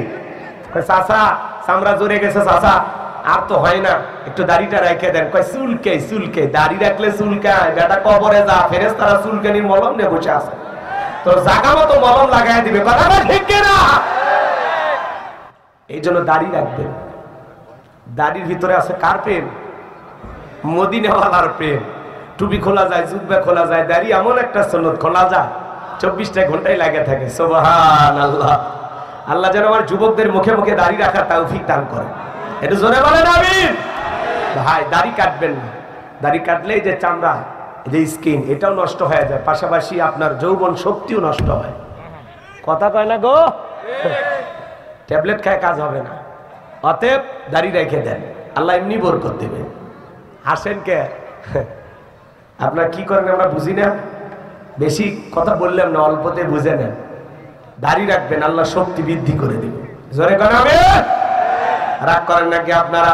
সম্মানিত ভাইরা আমার, চলুন সামনের দিকে। আমি যে কথা বলতে চাই, হাউজে কাউসারের পানি পান করতে গেলে কাজ করতে হবে দুইটি। জোরে বলেন কয়টি? দুইটা আঙ্গুল যাদের আছে হাত তুলে বলেন কয়টি? দুইটি। আর চলে জোর হলো না, উঠে যাবে। একটু মিছিল করার অভ্যাস করেন। 16 বছর মিছিল করতে পারেননি, সামনে মিছিল করা লাগবে। কি কি কি কি বলেন? মিছিল করা লাগবে না? হ্যাঁ, রেডি থাকেন, চলেন। হ্যাঁ, দিল্লি না ঢাকা না, ওই যে ট্রাম্প সাহেবের সাথে দেখা করতে গেছে ডোনাল্ড ট্রাম্প। ট্রাম্প কার্ড উল্টে গেছে, বলে বাংলাদেশ নিয়ে আমাদের কোনো মাথা ব্যথা নাই। কথা কয় না কে? বাংলাদেশে ভারতের চর্চা আছে, আমাদের চর্চা নাই। আর বাংলাদেশের সরকার পতনের ব্যাপারে আমেরিকার কোনো হাত ছিল না। ডোনাল্ড ট্রাম্পের কাছে যাবে, সারা মন খারাপ করে চলে আসলো, বুক ভরা আশা নিয়ে গেছিল। কথা বলেন। আর এক জায়গায় তো দেখছেন বিশ্ব নেতাদের সামনে ফ্রান্সের প্রেসিডেন্ট, হ্যাঁ, তার সাথে একটু হাত লাগাইতে চায়। আরে বিশ্ব নেতাদের সামনে, পুরো পৃথিবীর সামনে আল্লাহ ওরে অপমান করেছে। কথা বলেন ঠিক কিনা? এই ভিডিও দেখে আপা মনে হয় কেঁদেছে। কথা বলেন না? খুব আশা ছিল ওদের, আশায় ঘুরে বালি। ওরা তো বুঝিচ্ছেন না যে চেয়ারে বসে আছে নোবেল বিজয়ী জিনিস। তো ঠান্ডা মাথার খেলোয়াড়, আন্তর্জাতিক মানের খেলোয়াড়। কথা কন। ও মোদি পৌঁছার আগে বাংলাদেশ নিয়ে কি কি হয়েছে তার প্রতিবেদন পাঠায় দিছে। ঠান্ডা মাথা। অন্য কোন লোক যদি বাংলাদেশের হাল ধরতো, এই দেশের অবস্থা অনেক খারাপ হয়ে যেত। আমরা বিপদে পড়ে দোয়া ইউনুস পড়ি, বাংলাদেশ বিপদে পড়েছে, ইউনুস এসে হাত ধরছে। এজন্য কিছুটা শান্তিতে আছেন। যদিও তাকে নিয়ে অনেকেই অনেক ধরনের কথা বলেন, আমরা আলোচনা করি। উনি গ্রামীণ ব্যাংকের মালিক, সুদের ব্যবসার সাথে জড়িত। ওটা নিঃসন্দেহে হারাম। আমার বাপও যদি সুদ খায় ওটাও হারাম, ইউনুস সাহেব খাইলেও হারাম। কথা কা? তাই বলে কি হালাল বলে ফতুয়া দেব না? কিন্তু আমরা বিপদে পড়েছি, ওনার মতো একটা মানুষ যেহেতু সাপোর্ট দিয়েছেন, এই জন্য আমরা তার জন্য দোয়া ভালোবাসা আছে। কি রাগ করেন? বিরক্ত হইতেছেন মনে হয়? সামনের দিকে যাই। তাহলে হাউজে কাউসারের পানি পান করতে গেলে দুইটি কাজ আল্লাহ 2 নাম্বার আয়াতে জানিয়ে দিলেন। জবান ছেড়ে সবাই আমার সঙ্গে পড়ুন, ফাসল্লিলি রাব্বিকা ওয়ানহার। বলেন বলেন, ফাসল্লিলি রাব্বিকা ওয়ানহার। 1 নাম্বার হলো ফাসল্লিলি রাব্বিকা, রবের উদ্দেশ্যে সালাত। সালাত হবে একমাত্র কার জন্য? আর একটু জোরে বলেন, কার জন্য? قل إن صلاتي ونسكي ومحياي ومماتي لله رب العالمين। সূরা আনআম আয়াত নাম্বার 162। আল্লাহ রাব্বুল আলামিন জানিয়ে দিলেন, নবীজি আপনি বলুন, আমার নামাজ, আমার কুরবানি, আমার জীবন, আমার মরণ লিল্লাহি রাব্বিল আলামিন, আসমান জমিনের প্রতিপালকের জন্য। মুমিন জীবনের সব ইবাদত হবে একমাত্র কার জন্য? আমার জীবন, আমার মরণ, আমার বন্দেগি কবুল করো ইয়া ইলাহি, আমার জিন্দেগি, আমার জীবন, আমার মরণ, আমার বন্দেগি। মারহাবা বলেন। ফাসল্লিলি রাব্বিকা, রবের উদ্দেশ্যে সালাত। সালাত হবে একমাত্র রবের জন্য, আল্লাহ তাআলাকে রাজি খুশি করার জন্য। قد أفلح المؤمنون الذين هم في صلاتهم خاشعون। যারা নিজেদের সালাত বিনয়ের সহিত, নম্রতার সহিত, আল্লাহর ভয় নিয়ে আদায় করে, ফালিয়াবুদু রাব্ব হাযাল বাইত আল্লাযী আত'আমাহুম মিন জু' ওয়া আমানাহুম মিন খাউফ। আল্লাহ বলেন এই ঘরের মালিকের ইবাদত করো। ইবাদত যদি ইবাদতের মতো হয়, বান্দা নামাজ যদি নামাজের মতো হয়, যে বান্দা 5 ওয়াক্ত সালাতে মাথা নত করে আমি আল্লাহকে সিজদা দেবে, ওই বান্দাকে আমি আল্লাহ দুইটা জিনিস দেব। সুবহানাল্লাহ বলেন। এক নাম্বার, বান্দা নিজেকে টেনশন করা লাগবে না। আপনাদের এলাকায় একটা প্রাণী বের হয় রাতের বেলা, কুহু কইয়াছিল, ওর নাম কি? শিয়াল পণ্ডিত। ওর নামে কি আপনাদের যশোরে বাগারপাড়ায় মুরগির হোটেল আছে, ব্যাংকের অ্যাকাউন্টে টাকা জমানো আছে, তাহলে ওই শিয়াল দাঁড়ে খাওয়াই কে? একটা পাখি সকালবেলা খালি পেটে নিচ থেকে বের হয়ে যায়, সন্ধ্যাবেলায় ওই পাখির পেটটা ভইরা বাসায় ফেরত আসার ব্যবস্থা করে দেন তিনি কে? আল্লাহ যদি একটা পাখিকে খাওয়ায়, আল্লাহ যদি একটা শিয়ালকে খাওয়ায়, আমরা হলাম আশরাফুল মাখলুকাত, কুনতুম খায়রা উম্মাতিন উখরিজাত লিন-নাস। আল্লাহ আমাদেরকে উত্তম জাতি বানাইছেন, ভিআইপি বানাইছেন। আল্লাহকে আমাদেরকে না খাওয়ায় মারবেন? বলেন তো রিজিক দেওয়ার একমাত্র মালিক কে? ওয়া মা মিন দাব্বাতিন ফিল আরদি ইল্লা আলাল্লাহি রিজকুহা। সূরা হুদের ভিতরে আল্লাহ পাক জানিয়ে দিলেন, এই পৃথিবীতে এমন কোন বিচরণশীল প্রাণী নাই যার রিজিকের ব্যবস্থা আমি আল্লাহ আসমান থেকে করি না। ওই আটলান্টিক মহাসমুদ্রের 33,000 ফিট গভীরতল পানি নিচে থাকা ছোট্ট একটা প্রাণী, তার রিজিকের ব্যবস্থা আমি আল্লাহ আসমান থেকে করি। বলুন সুবহানাল্লাহ। তাহলে রিজিক দেওয়ার একমাত্র মালিক কে? 2 নাম্বার হলো ওয়া আমানাহুম মিন খাউফ। আল্লাহ ডেকে বলে, গোলাম নামাজের মতো আদায় করলে 2 নাম্বার আমি আল্লাহ তাআলা সকল ভয় থেকে নিরাপত্তা দেব। বর্তমানে সমাজে ভয় আছে না নাই? চোরের ভয়, ছিনতাইয়ের ভয়, ডাকাতির ভয়, খুন ধর্ষণের ভয় আছে না নাই? রাত 2টার দিকে 2 লাখ টাকা দিয়ে যশোর থেকে বাগারপাড়া আসবেন, মনে মনে ভাবতেছেন আল্লাহ টাকা নিয়ে করিমপুর পর্যন্ত যাইতে পারবো নাকি? ছিনতাইকারী কবলে পড়ে টাকা যান 2টা হারাবো, ভয় আছে না নাই? এই সমাজে চুরি দুর্নীতি বন্ধ হবে সেই দিন, আল্লাহর কোরআন দিয়া চোরের বিচার করা হবে যেই দিন। একটা চোরের বিচার যদি আল্লাহর কোরআন দিয়ে করা হয়, আজ থেকে 1500 বছর আগে আল্লাহ আইন দিয়েছেন, ওয়াসারিকু ওয়াসারিকাতু ফাকতউ আইদিয়াহুমা জাযাআম বিমা কাসাবা নাকালাম মিনাল্লাহ।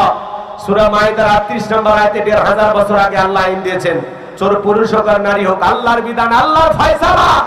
চোর চুরি করেছে, অপরাধ যদি প্রমাণিত হয় চোরের হাত কেটে দেয়। একটা চোরের হাত কেটে বাইতুল মোকাররমের সামনে নিয়ে এসে মিডিয়াতে যদি ফালাও করে প্রচার করা হতো, বাংলাদেশের সমস্ত চোরেরা তওবা করে আল্লাহর ওলি হয়ে যেতে। কথা বলেন ঠিক কিনা? কিন্তু কে শোনে কারো কথা? আজও গেল না মনের ব্যথা। এখন উচিত কথা যদি কই, পিঠের ওপর দিয়া যাবি মই। এই আনন্দে কিছু লোক কিনে খাইব বগুড়ার স্পেশাল দই। যত 10 নন্দ ঘোষ, 70টা বললে দোষ, করলে অন্যায়ের প্রতিবাদ, নামটা হবে তোমার মৌলবাদ, নামটা হবে তোমার জঙ্গিবাদ। কে আল্লাহর আইন চালু করবে? সরিষায় তো ভূত। নেতা যে আল্লাহর আইন চালু করবে, নেতা তোকে দেখে ওরে বাবা প্রথমে আমার হাত কাটা যাবে, কারণ যে পরিমাণে দুর্নীতি করছে। কথা কন নাকি আপনারা? 11 লক্ষ কোটি টাকা দুর্নীতি করে বিদেশে পাচার করেছে। হাজার হাজার কোটি টাকা দেশ থেকে পাচার হয়ে গেছে। 93 বিলিয়ন ডলার ঋণের বোঝা বাংলাদেশের মানুষের ঘাড়ে চাপিয়ে ওরা পালিয়ে গেছে। কথা বলেন? এমপি মন্ত্রী আছে? আছে না? 5-10 কোটি টাকা দামের গাড়িগুলো গ্যারেজে পড়ে আছে, নেতা নাই। হাজার হাজার বিঘা জমি জোর করে টেন্ডারবাজি করে সাদাবাজি করে দখল করেছিল, আজকে জায়গা জমি পড়ে আছে, নেতা নাই। আছে আছে? মন্ত্রীরা সব কোথায় গেল? এমপিরা সব কোথায় গেল? কোথায় কাদের কাকা? ওদের সারা দেশটা এখন লাগে ফাঁকা ফাঁকা। পালাবো না পালাবো না পালাবো না, যাই না তাদের দেখা, ওদের সারা দেশটা এখন লাগে ফাঁকা ফাঁকা। আইন মন্ত্রী আটকে গেল আইনেরই ফাঁকে, দাড়ি সারা দরবেশটারে ভণ্ড ভণ্ড লাগে। শুনেছি ভাই কত নেতা নেত্রী খাইতেছে ভাই ডান্ডা, বিচারপতি কালা মানিকের ফাটিয়েছে নাকি আন্ডা। এটা আমার খবর না, মিডিয়ার খবর। এই বিচারপতি শামসুদ্দিন মানিক আল্লামা সাইদি হুজুরকে মৃত্যুদণ্ডের রায় দিয়েছিল। আমরা বলতে চাই ওই একই ট্রাইব্যুনালে বিচারপতি নামের এই কুখ্যাত কালা মানিককে মৃত্যুদণ্ডের রায় দিতে হবে, দিতে হবে। এই বিচারপতি মানিক 100 ঝলক আলেমের তালিকা করে দুদকের কাছে জমা দিয়েছিল, আমার রোল নাম্বার ছিল 23। যারা আলেমদের তালিকা করেছিল আজকে বিনা তালিকায় জেলখানায়। কার খেলা? পলকের ঝলক গেল, পলকের ঝলক গেল, থামিয়ে নেটের চাকা, ওদের সারা দেশটা এখন লাগে ফাঁকা ফাঁকা। কোথায় গেল সংসদেতে মমতাজের গান, কোথায় গেল হযরত বালা শামীম ওসমান? কথা কয় না কেন? 70 টাকা তাহাজ্জুদ পড়তো, আল্লাহর ওলি দাবি করতো, 41 সাল পর্যন্ত টিকে থাকার স্বপ্ন দেখেছিল। 24 সালের 5 আগস্টে ভাগ্যে কি আছে আল্লাহর ওলিরা জানতো না। মাঝে মাঝে মাইক পেলে বলতো খেলা হবে, আর একজনের তো শরীরই চলে না, তাও বলতো খেলা হবে। আছে আছে সব পালিয়ে গেছে। চাচা আর কয়েক মিনিট, নামাজ কয়টায় এলাকায়? 45। তাহলে আরো 15 মিনিট আছে, ওটা বসে করে না ভাই, বসেন। এর মধ্যে আমি শেষ করে দেব। কষ্ট লাগে, কষ্ট লাগে। তারপরে যারা ওটা বসা করতেছেন, যদি পারেন আমার গাড়িতে আমার লেখা একটা বই আছে, শেষ বিদায়। একজন মৃত মানুষকে নবীজির তরিকায় কিভাবে বিদায় করতে হবে। মৃত ব্যক্তিকে চুমা খাওয়া জায়েজ না হারাম? স্বামী স্ত্রী মারা গেলে একে অপরকে গোসল করায় দিতে পারবে কিনা? মৃত স্বামী স্ত্রীকে চুমা খাওয়া যাবে কিনা? আত্মহত্যা করে মারা গেলে তার জানাজায় যাওয়া যাবে কিনা? অনেক মৃত্যু ব্যক্তিকে নিয়ে আমাদের প্রশ্ন থাকে, আলেম ওলামাদের কাছে জিজ্ঞাসা করি, আমরা উত্তর পাই না। বইটার ভিতরে উত্তরগুলো দেওয়া আছে, জান্নাত জাহান্নাম সম্পর্কে, আখিরাত সহ, কবরের সলজব সহ, 2টা গজল সহ অনেক কিছু বইটার ভিতরে দেওয়া আছে। 76 পৃষ্ঠার এই বইটা যদি পারেন, আমার মাদ্রাসা ঠিকানা, মোবাইল নাম্বার সব আমার বইটার ভিতরে দেওয়া আছে। মা বোনেরা বইটা সংগ্রহ করতে পারেন। চমৎকার একটি বই, শেষ বিদায়। নবীজির তরিকা একটা মানুষকে কিভাবে বিদায় করতে হয়, পরকাল নিয়ে আলোচনা। যদি পারেন আমরা 50 টাকা হাদিয়া দিয়ে আমার ড্রাইভারের কাছ থেকে আপনারা বইটা সংগ্রহ করবেন। আল্লাহ কবুল করেন, জোরে বলেন আমিন। যুবকেরা এগুলো কেনে না, ওরা কেনে উপন্যাস। প্রেম কেন কাদায়, যৌবনের মৌবনী, অভিশপ্ত রাত, মিলন হবে কতদিনে, তোর মরণের পরে। এগুলো আজে বাজে উপন্যাস কিনলে চরিত্র ধ্বংস হয়ে যাবে। কথা বলে ঠিক কিনা? আজকে তো যুবকেরা পাগল হয়ে গেছে, কয় চাচা বাড়ি ঘর সাজানো কেন? হেনা কোথায়? হেনা শ্বশুর বাড়ি থেকে গেছে। এই যে আবুল ফাউল ডায়লগ নিয়ে যুবকেরা ব্যস্ত থাকে। যে যে যে বাজান যে বসেন, খেলা হবে, বসেন। যে যে ভয় পাওয়ার কারণ আছে? কোন ভয় নাই, আমরা আছি তো ইনশাআল্লাহ। যারা দুর্নীতি করেছিল, চুরি করেছিল, দেশটাকে লুটে পুটে খেয়েছিল, তারা পালিয়ে গেছে। পালাই কারা? চোর ডাকাত যারা। ভালো মানুষ পালায় না। 16 বছর মামলা খেয়েছিল। কি বিএনপি করে আমার ভাই শামসুর রহমান, পালাইছে, দেশে আছে, দেশি মাল। এটা ভারতের প্রোডাক্ট না, এটা বাংলাদেশি প্রোডাক্ট। কথা বল। ওরা বারবার বলে আমরা রাজাকার, পাকিস্তানের দালাল। পাকিস্তানে আজ পর্যন্ত কেউ হিজরত করে যায়নি, কিন্তু ম্যাডাম আপনাদেরকে যেটা ভাবা হচ্ছিল ঠিকই তো দাদার কাছে গেছেন। ভয় পাবেন না, আমরা আছি তো। কথা বল। কোনো ভয় নাই, হক কথা বলতে হবে। বাতিলের চোখ লাগানিকে ভয় পায় না। আপনি কাকে ভয় দেখান? আমরা মুসলিম জাতির পিতা ইব্রাহিমের সন্তান, যে ইব্রাহিম আল্লাহর খুশির জন্য নমরুদের আগুনে পুড়তেও রাজি করে, মানে ঠিক না? আমরা ইসমাইলের ভাই, যে ইসমাইল আল্লাহর খুশির জন্য ছুরি নিচে জবাই হইতেও রাজি করে, মানে ঠিক না? আমরা আস্তে আস্তে ফাঁসির দড়িতে ঝুলবো, কিন্তু কোন জালেমের কাছে মাথা নত করবো না, করবো না। কারা কারা রাজি হাত তুলে দেখা।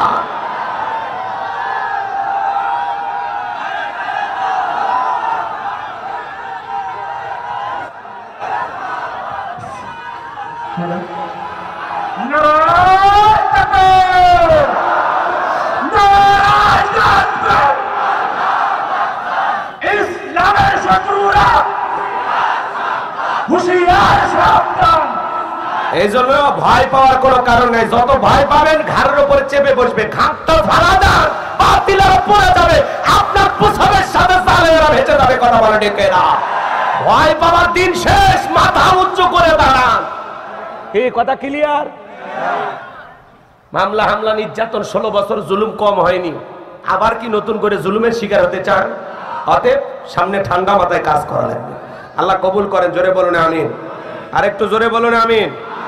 আমার ভাইয়েরা মন খারাপ করবেন না, বাজান গো, আমার কষ্ট মনের মধ্যে নেবেন না। চলুন আমি যে কথা বলতে চাই, ফাসল্লি লিরাব্বিকা ওয়ানহার। 1 নাম্বার রবের উদ্দেশ্যে সালাত। সালাত হবে একমাত্র কার জন্য? আরেকটু জোরে বলেন কার জন্য?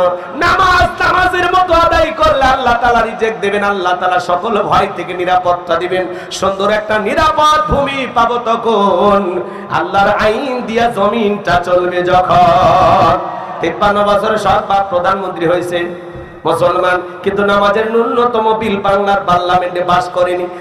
আমরা আল্লাহর আইন অনুযায়ী বলি, একটা চোরের বিচার করে বলে না এগুলো হলো ব্যাকডেট, 15.5 বছরের আইন, 1500 বছরের আইন, এগুলো চলবে না। আমরা বলতেছি বেটা ব্যাকডেট না আপডেট, খালি অন টেস্ট, একটা টেস্ট করে দেখো, ভাগ্যে দেখবা লাইগে গেছে। একটা চোরের বিচার যদি আল্লাহর কোরআন দিয়ে করতে পারেন, বাংলাদেশের সব চোরেরা তওবা করে আল্লাহর ওলি হয়ে যাবে। জিনাকারী নারী পুরুষের বিচার যদি আল্লাহর কোরআনের আইন দিয়ে একটা শাস্তি দেওয়া হয়, বাংলাদেশের যুবকেরা ইফটিজিং করা দূরের কথা, নারীর দিকে বাঁকা চোখে দূরের কথা, মাঝে মাঝে যুবকদের স্বপ্ন দোষ বন্ধ হয়ে যেত। কথা বলেন ঠিক কিনা? আল্লাহর আইনে শান্তি, আল্লাহর বিধানে মুক্তি। কোন আইনে বান্দাকে সাইজ করা যায়, কন্ট্রোল করা যায়, আল্লাহর চাইতে কি আমরা বেশি বুঝি? লন্ডন আমেরিকার আইন দিয়ে ভারতের পানি পড়া দিয়ে সমাজ পরিবর্তন করতে পারবেন না। এই সমাজ পরিবর্তন হবে তখন আল্লাহর কোরআন দিয়ে জমিনটা চলবে। যখন আল্লাহ এই জমিনকে কোরআন আর ইসলামের জন্য কবুল করুন, এটা জোরে বলেন আমিন। তাহলে ফাসল্লি লিরাব্বিকা ওয়ানহার, রবের উদ্দেশ্যে সালাত, একমাত্র আল্লাহ তাআলাকে রাজি খুশি করার জন্য সালাত আদায় করতে হবে। ফাওয়াইলুল লিল মুসাল্লিন আল্লাযীনা হুম আন সালাতিহিম সাহুন, হতভাগা দুর্ভাগা সে সমস্ত নামাজি যারা লোক দেখানোর জন্য সালাত আদায় করে। তাহলে সালাত হবে একমাত্র কার জন্য? আল্লাহ তাআলাকে রাজি খুশি করার জন্য। কারা কারা 5 ওয়াক্ত সালাত মসজিদে গিয়ে আজ থেকে আদায় করবেন? হাত তুলে দেখা। আল্লাহ আমাদের সবাইকে 5 ওয়াক্ত নামাজি বানায় দাও, জোরে বলেন আমিন। হাত নামান। ভাই, মুসলমানের কাছে যদি নামাজের ওয়াজ করা লাগে এর চাইতে দুঃখ আছে? আমরা সবাই জানি 5 ওয়াক্ত সালাত ফরজ, এটা রবের বাধ্যতামূলক ওয়াদা। নিজেকে মুমিন দাবি করলে 5 ওয়াক্ত সালাত অবশ্যই আদায় করতে হবে। খালি জুমার 2 রাকাত পড়লে হবে না। কথা বলেন নাকি আপনারা?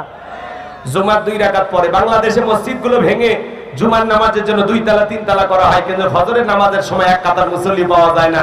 এমনও মসজিদ আছে মুয়াজ্জিন একাই আযান দিয়ে একা নামাজ পড়ে, একজন মসজিদে আসে না।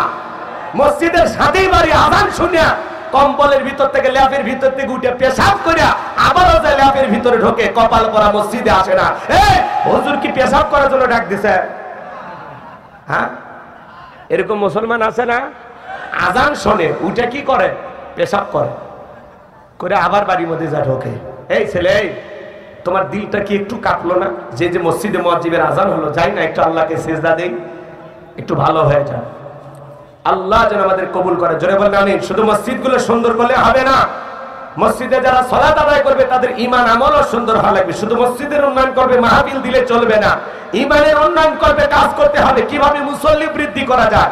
ছোট ছোট বাচ্চাদেরকে মসজিদে নিয়ে যাবেন। আজকের শিশু আগামীর বাংলাদেশ। আপনি চলে যাবেন, আপনার ভবিষ্যৎ প্রজন্মদেরকে নামাজি বানায়া যান। কথা বলেন। মসজিদ কমিটি দায়িত্ব নিয়ে লিখে রাখবেন, এই মসজিদের ছোট বাচ্চা আসলে চকলেট দেওয়া হয়। আর এরকম নেতা আছে, অনেক নেতা আছে, 2-4টা মসজিদে আপনারা চকলেট দিবেন, আসরের নামাজ পড়ে চকলেট দিবেন, মাঝে মাঝে ফজর পড়ে চকলেট দিবেন। ছোট ছোট বাচ্চারা উৎসাহ পাবে, মসজিদে আসবে। লিখে রাখবেন মসজিদের দেয়ালে 40 দিন 5 ওয়াক্ত সালাত জামাতের সহিত যে সন্তানগুলো আদায় করবে, বয়সটা নির্ধারণ করে দিবেন, এত বয়স থেকে এত বয়স। এই বাচ্চাদেরকে কি দেওয়া হবে? 40 দিন পরে ওই বাচ্চাদেরকে আপনারা একটু গিফট দিবেন, উপহার দিবেন। তাহলে কি হলো? নামাজের প্রতি তাদের উৎসাহ আগ্রহটা বৃদ্ধি পাবে। এতে দেখবেন মুসল্লির সংখ্যা বাড়বে ইনশাআল্লাহ। এই উদ্যোগগুলো কি কাজে নেওয়া যাবে? আল্লাহ কবুল করেন, জোরে বলেন আমিন। 2 নাম্বার হলো ওয়ানহার। ওয়ানহার মানে কুরবানি করা, নিজের আমিত্বকে কুরবানি করা, অহংকারকে কুরবানি করা, নিজের ভিতরে থাকা পশু সুলভ আচরণকে কুরবানি করা, দেশের জন্য শহীদ আবু সাঈদের মতো কুরবানি হওয়া, মুগ্ধের মতো কুরবানি হওয়া, নিজের জানমাল সবকিছু সময় অর্থ কুরবানি হবে কার জন্য? ওয়ানহার। কুরবানিও রবের জন্য। ফাসল্লি লিরাব্বিকা ওয়ানহার, রবের উদ্দেশ্যে সালাত, রবের উদ্দেশ্যেই কুরবানি। এদিক এদিক এদিক। কুরবানি মানে কি? নিজের আমিত্ব অহংকার যা আছে সব কুরবানি করতে হবে আল্লাহর জন্য। আমরা কি করি? 7 জন ভাগে একটা গরু কিনি, 4 জন দড়ি ধরে টানে, পিছন থেকে 3 জন ঠেলে। এমন গরু শরীরের সব হাত দেখা যায়, যেই গরুর উপরে বয়স্ক ভাতা ওয়াজিব। এমন দুর্বল গাভী জবাই করলে হবে না। যে গরু কুরবানি স্থান পর্যন্ত হাঁটে যাওয়ার শক্তি নেই, কোলে করে নিয়ে যায়। হুজুর বলে, চাচা আমি এই দুর্বল গাভী জবাই করে না। কয় না হুজুর, ওপরে গোস্ত না থাকলে ভিতরে গোস্ত সেট করা আছে, আপনি জব করে দেন। আছে না নাই? এমন গাভী জবাই করলে হবে না। আল্লাহ বলেন তাসুরুন নাজিরিন, চমৎকার হুষ্টপুষ্ট দেখতে সুন্দর মোটা তাজা এমন একটা গাভী জবাই করতে হবে। কথা বলে ঠিক কি না? যারা কুরবানি দেবেন শোনেন, কুরবানির ওয়াজ আপনাদের মসজিদের হুজুর করবে, আমি করব না, সময় আমার ওইদিকে নাই। আমার আরেকটা আয়াত আছে বুঝাইতে হবে, কষ্ট হয়। কুরবানি দিতে গেলে তিনটা জিনিস খেয়াল রাখবেন, এদিকে তাকান। কয়টা? তিনটি জিনিস। এক নাম্বার নিয়ত সহি কুরবানি আল্লাহর জন্য। ইন্নামাল আমালু বিন্নিয়াত, প্রত্যেকটা কাজ নিয়তের উপরেই নির্ভরশীল। অনেকে বলে কুরবানি দিচ্ছি ছেলে মেয়ের জন্য, না দিলে মানুষের গোশতের দিকে তাকায় থাকবে, এরকম লোক আছে না নাই? যারা বলে না আছে না নাই? বলে আমি যদি কুরবানি না দিই গ্রামের লোকজন কি বলবে, এরকম লোক আছে না? রাগ করেন? যারা কুরবানি বলতেছেন ছেলে মেয়ের জন্য, না দিলে কি অবস্থা হবে, অতএব কিস্তি তুলে হলেও দেব, এরকম ধান্দা যারা আছেন মনে রাখবেন আপনাদের কুরবানি হবে না। কুরবানি কার জন্য? ছেলে মেয়ের জন্য। কেন? আত্মীয় স্বজন। আরে ভাই কুরবানি দিয়া তো ছেলে মেয়ে খাবে, আত্মীয় স্বজনকে দিয়েই খাবেন, গরিব দুঃখীকে দিয়েই খাবেন। কথা বলেন? কুরবানি করা মানে কি? ত্যাগ করা, স্যাক্রিফাইস করা, বিলিয়ে দেয়া, বন্টন করা। ভোগের নাম কুরবানি, ত্যাগের নাম কুরবানি। কথা বলেন? ভোগের নাম কুরবানি না, ত্যাগের নাম হলো কুরবানি। অন্যের মুখে হাসি ফুটানোর নাম কুরবানি। আর আপনি খালি ফ্রিজে ভরান আর বলেন হুজুর কতদিন ফ্রিজে রেখে খাওয়া জায়েজ? মাশাআল্লাহ। বাড়ির পাশে প্রতিবেশী মশলা বাইটা, আদা রসুন বাইটা, ঝাল মরিচ বাইটা অপেক্ষায় থাকে, কেউ যদি দুইটা টুকরা দেয় ওই দুইটা টুকরা বাচ্চাকে রান্না করে খাওয়াবে। আপনি সেই প্রতিবেশীর খবর না নিয়ে ফ্রিজে ভরাইতেছেন, আপনি কুরবানি দেতা। আগে এই দুঃখী মানুষের মুখে হাসি ফুটান, এর নাম তো কুরবানি। কথা বলেন না কেন? আপনি খালি ফ্রিজ ভরান না। 11 মাস পরে বিয়ে এসছে বাড়িতে, গোস্ত রান্না করছে। বিয়ে এত গোস্ত শক্ত কেন? কুরবানির গোস্ত ফ্রিজে ছিল তো। হ্যাঁ, এই কুরবানির গোস্ত ওই কুরবানি পর্যন্ত নিয়ে যায়। কি খাওয়া, কি দাতা! হ্যাঁ, রাগ করেন নাকি আপনারা? মানুষকে দিয়ে খান। আপনি ধনী, 10 দিন পরে বাজার থেকে আরো 10 কেজি কিনতে পারবেন, আল্লাহ টাকা দিয়েছে, কিন্তু আপনার এই প্রতিবেশী 6 মাসে 1 কেজি কেনার সামর্থ্য নাই। কথা কন? আগে রে খাওয়ান, এর মুখে হাসি ফুটান, এর নাম তো কুরবানি। তাহলে 1 নাম্বার নিয়ত সহি কুরবানি রবের জন্য। এই হাবিল কাবিলের মতো যদি কুরবানি থাকতো, আমার মনে হয় এই দেশে অনেক মানুষ কুরবানি দিত না, টাকা থাকলেও দিত না। কি সিস্টেম ছিল? আগুন এসে যদি পুরায় দেয় তাহলে সেই কুরবানি কবুল, যারটা পড়ে থাকবে কবুল হবে না। কত হাজি হুজুরের কুরবানি পড়ে থাকতো, সকালবেলা মুখ দেখাতে পারতেন না, মানুষ তখন বলতো হ্যাঁ হাজির টাকার মধ্যে ভেজাল আছে। এই লজ্জা থেকে বাঁচিয়ে দিয়েছে কে? খালি কাটটা জব করে পেট ঢুকেছেন তো টের পাচ্ছেন না। আল্লাহ যেন হেদায়েত দান করেন, জোরে বলেন আমিন। 2 নাম্বার ইনকাম বই দেওয়া লাগবে। সুদের টাকা, ঘুষের টাকা, হারাম টাকা দিয়ে কুরবানি দিলে হবে না। 3 নাম্বার ফাসল্লি লিরাব্বিকা ওয়ানহার, আগে সালাত আদায় করো তারপরে কুরবানি করো। আগে নামাজ তারপরে কুরবানি। কথা কন? আপনি সকাল 9টায় গরু ধরে ধরে বসে থাকে, ঈদের নামাজও নাই, ফজরের নামাজও নাই, নামাজি হয়ে কুরবানি দেবেন, আল্লাহ কবুল করেন, জোরে বলেন আমিন। আমি একবার ওয়াজ করছিলাম আমার মসজিদে, বেনামাজির সাথে ভাগে কুরবানি দেবেন না। পরে মসজিদের বাহিরে বেনামাজিরাও আন্দোলন শুরু করে দিয়েছে, যে হুজুর বেনামাজির কুরবানি জবাই করতে। আরে বাচ্চা পরে খুঁজলে ওগুলো হারাই, 2-1টা হারাই, যার আছে তারই তো হারায়। কোন মহিলার বাচ্চা হারাইছে? বাচ্চার নাম আলী নেওয়াজ। ও পাকিস্তানে নাকি বাংলাদেশের আলী নেওয়াজ? বাবা আলী নেওয়াজ তুমি কই? তোমার মা বাবা তোমারে খোঁজে, আসো ভাতিজা আসো, আল্লাহ কবুল করুক। আরে হারাবেন, এখনকার বাচ্চারা কম্পিউটার নাসা বিজ্ঞানী, ও এমনি বের হবে গুগলে সার্চ দিয়ে, অপেক্ষা করে। এখনকার বাচ্চারা হারা, হ্যাঁ খুব চালাক, খুব শেয়ানা। চলেন সামনের দিকে যা। আমার এক মাদ্রাসার বাচ্চা আছে, ও যায় মাঝে মাঝে আম গাছে ওটা জাম করে। কি হয়েছে? কয় হুজুর আমাকে এসে জিন ডাকে, আমি ওদের সাথে ঘোরাফেরা করি। আমি কি রে কি কয়? কয় হ্যাঁ হুজুর। কত বড়! ও আবার ওই গল্প শুনে আমার মজা করে। আসলে এগুলো সব দুষ্ট, বুঝলেন না? ও পড়বে না, পড়া ভান করে।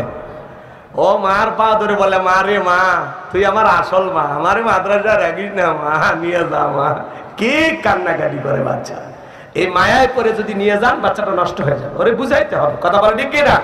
আল্লাহ যেন বুঝদান করে, জোরে বলেন আমিন। আমার বাবা, আমি মাদ্রাসা থেকে 3 বার পালাইছিলাম। একবার আমার এমন পিটান পিটান দিছে ভাই, আমারে বলে মাদ্রাসায় পড়বি কিনা বল, আমি না পড়বো না। এই দুই গাল শিয়ে যে বোঝেন না, এর ভেতরে আঙ্গুল দিয়ে বলে বল, গাল ছিঁড়ে ফেলে দেবো, আর একবার বল। তখন ভয়ে ডরে যে পিটন দিছে, রক্ত দিয়ে সাদা জুব্বা মেঘে গেছে, আমার মা দেখে ফিট লেগে গেছে। সেই পিটন, ওই পিটন খায়া পায়ে, আমার পায়ে শিকল লাগায় মাদ্রাসায় রাখছিল। কত দুষ্ট ছিলাম চিন্তা করেন। সেই জিনিস এখন আপনাদের সামনে ওয়াজ করতেছে, ভাবা যায়। আমার এখন মনে হয় আব্বা যদি আরো পিটাইতো তাহলে আরো বড় মানুষ হইতে পারতাম, তাই না? আমার বাবা যদি আরো পিটাইতো আরো ভালো মানুষ হইতে পারতাম। এই যে কষ্ট, 40 দিন আমার পায়ে শিকল দিয়ে বাঁধা, তালা দিয়া, পেশাব পায়খানা সব ওই অবস্থায়, কিচ্ছু করার নাই।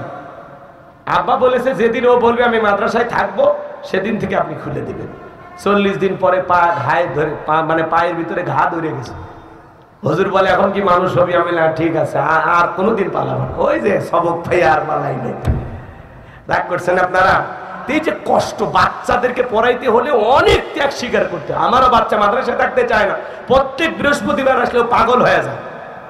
মাঝে মাঝে আমি বলে বাবা আজকে বৃহস্পতিবার নিয়ে আসবো না, পরে বৃহস্পতি কয় না আমি ছাদ থেকে লাভবো। ওরে বাবা, কি বাচ্চা দেখেন, ভয় লাগে না? বলেন এই কথা শুনে ভয় লাগে না?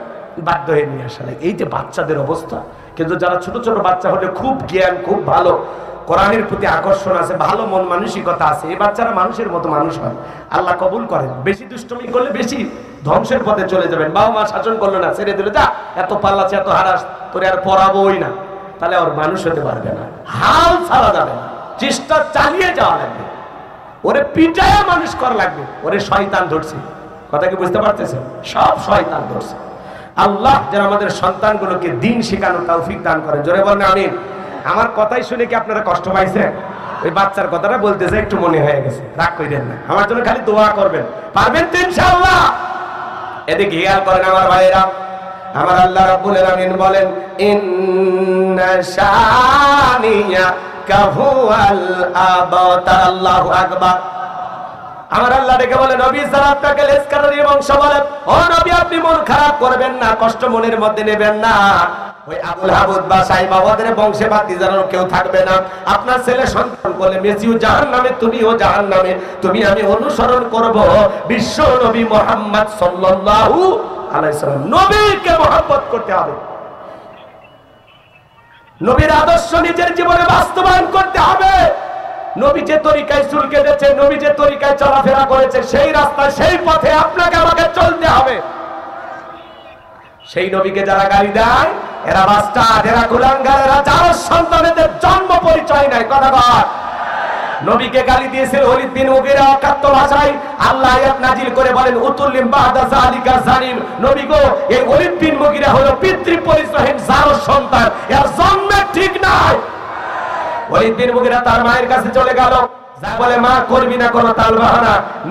নবীজি আমাকে বলেছেন উতুল্লিম বাদা যালিকা জালিম। ওলীদ বিন মুগীরার মা মনে মনে ভাবে এই গোপন তত্ত্ব নবী জানলো কেমনে? নবী তো জানতেন না, নবীজিকে জানিয়ে দিয়েছেন তিনি কে? একটু জোরে বলেন কে? ওলীদ বিন মুগীরার মা বলতেছে বাবা আমারও বয়স হয়ে গেছে, এক পা কবরে চলে গেছে, আমি মিথ্যা বলবো না। তোর বাবা ব্যবসা বাণিজ্যের কাজে এতটাই ব্যস্ত থাকতো, তোর বাবা ব্যবসা জেনে টাকা আছে নাকি, তো তোর মায়ের মন বোঝে না, সে যে কেন আসে না কিছু ভালো লাগে না। এবার আসুক, তারে আমি মজা দেখাবো। কথা কথা ভাইয়েরা যখন দূরে দূরে চলে যায়, কথা কর, তখন দেবর আসে ভাবির দুয়ারে স্লোগান দেয়, ভাই ভাবি ভাইয়া তোমার বর আমি যে দেবর। ভেবে দেখো ভাবি কার কত দাবি, ভাই গেছে মানলো সে, আমি তো দেশে আসি। দুষ্ট দেবর সুযোগ পাইলে ভাবিকে যা বলে, ভাবি আপনার যে চেহারা দেখে মনে হয় না যে আপনার বিয়ে হয়েছে। এই বদমাইশ, বিয়ে না হইলে ভাবি দেখিস কারে? কথা কর। মাঝে মাঝে শোনা যায় ভাবি কেনে দেবর উদাও, শালি কেনে দুলে ভাই নাই, আছে না নাই? মহিলা মা বোন যারা আওয়াজ শুনতেছেন, মা দুইটা পুরুষ হইতে 2 কিলোমিটার দূরে থাকবেন, একটা দেবর আর একটা দুলা ভাই। এরা হলো মৃত্যু তুল্য বিষাক্ত সাপের চাইতেও ভয়ঙ্কর। কথা কর না কে? মা বোনদের বলে যায়, মা দুইটা পুরুষ হইতে দূরত্ব বজায় রাখবেন, খবরদার এদের মোটরসাইকেলে জীবনে উঠবেন না। কথা কয় না গো? রাগ করেন? নারীদের আমল কম দাম বেশি, এই যে নারীদের ওয়াজ করার জন্য বারবার বলছে হুজুর একটু মহিলাদের ওয়াজ করবেন। আরে মহিলাদের আলোচনা শুনতে চায়, কষ্ট হয় আপনাদের? মা বোনেরা আওয়াজ শুনতেছেন? মা, 4টা আমলে 8টা জান্নাতের দরজা খোলা। 1 নাম্বার নামাজ, 2 নাম্বার রোজা, 3 নাম্বার ফরজ পর্দা, 4 নাম্বার স্বামীর খেদমত। এই 4টে আমল করলে মা বোনেরা 8টা জান্নাতের যে কোনো দরজা দিয়ে জান্নাতে প্রবেশ করবে। বলুন সুবহানাল্লাহ। এই 4টার মধ্যে একটা বাদ দিলে তালা।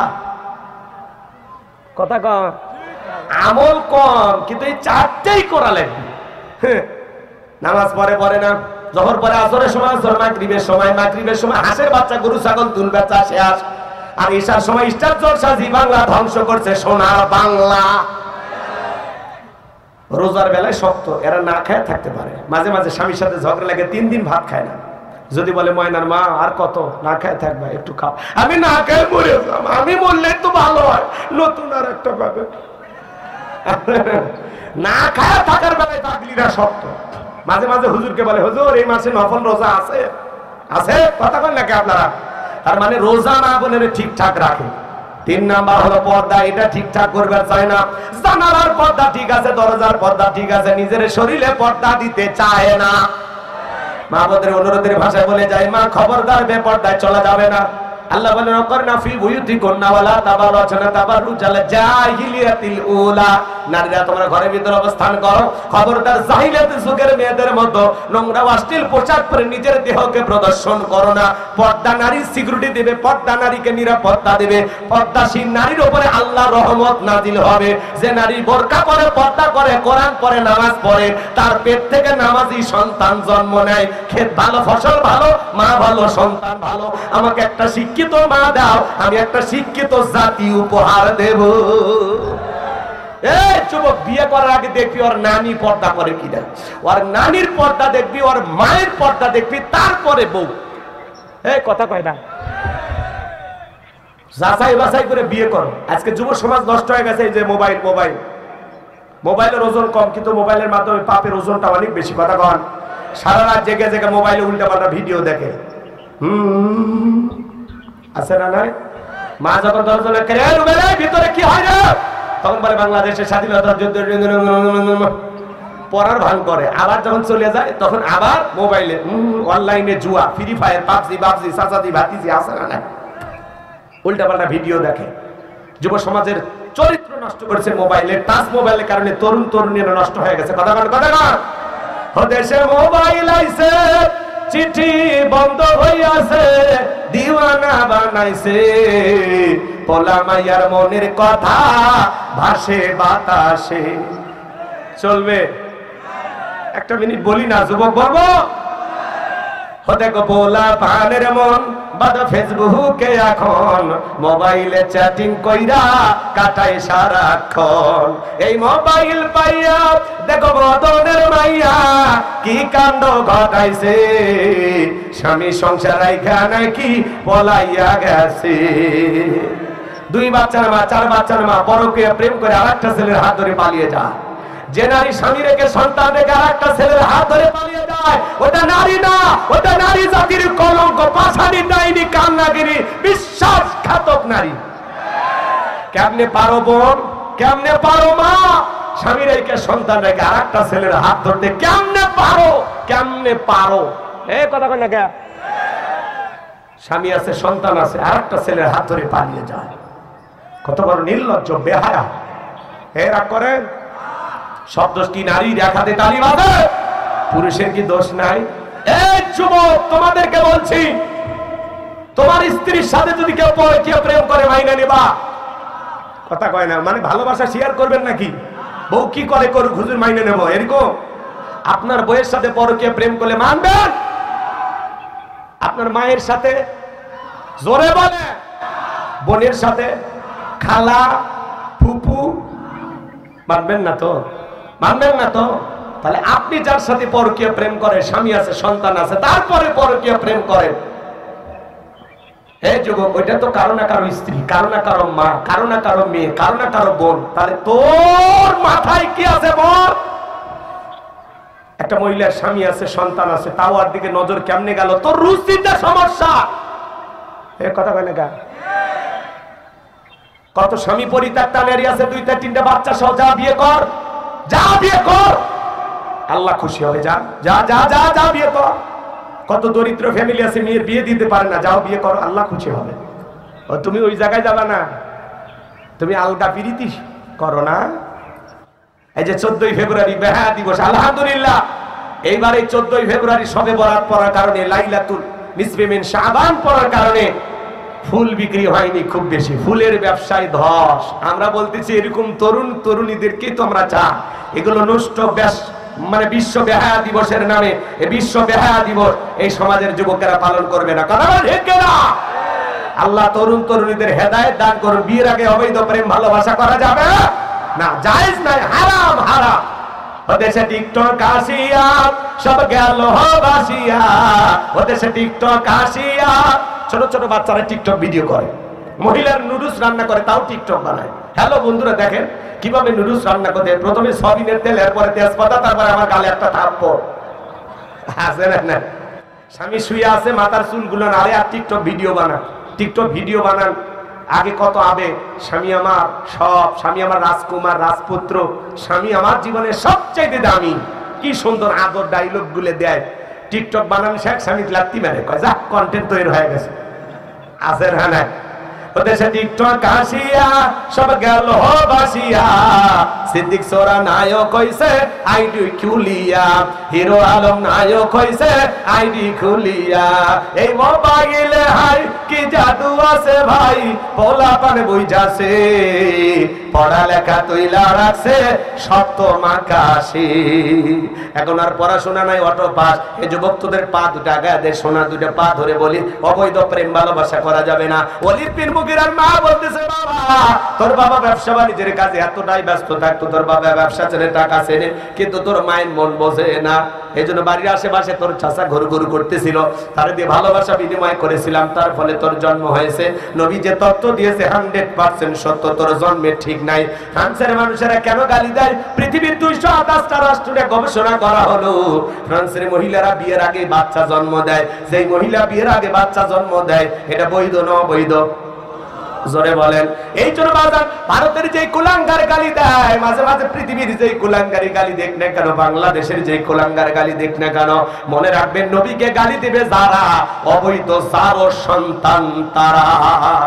তুমি আমারে গালি দাও মাইনে নেবো, আমার বাপকে গালি দাও মাইনে নেবো, আমার দলকে গালি দাও মাইনে নেবো, কিন্তু বিশ্বনবী হলেন আমাদের কলিজার টুকরা।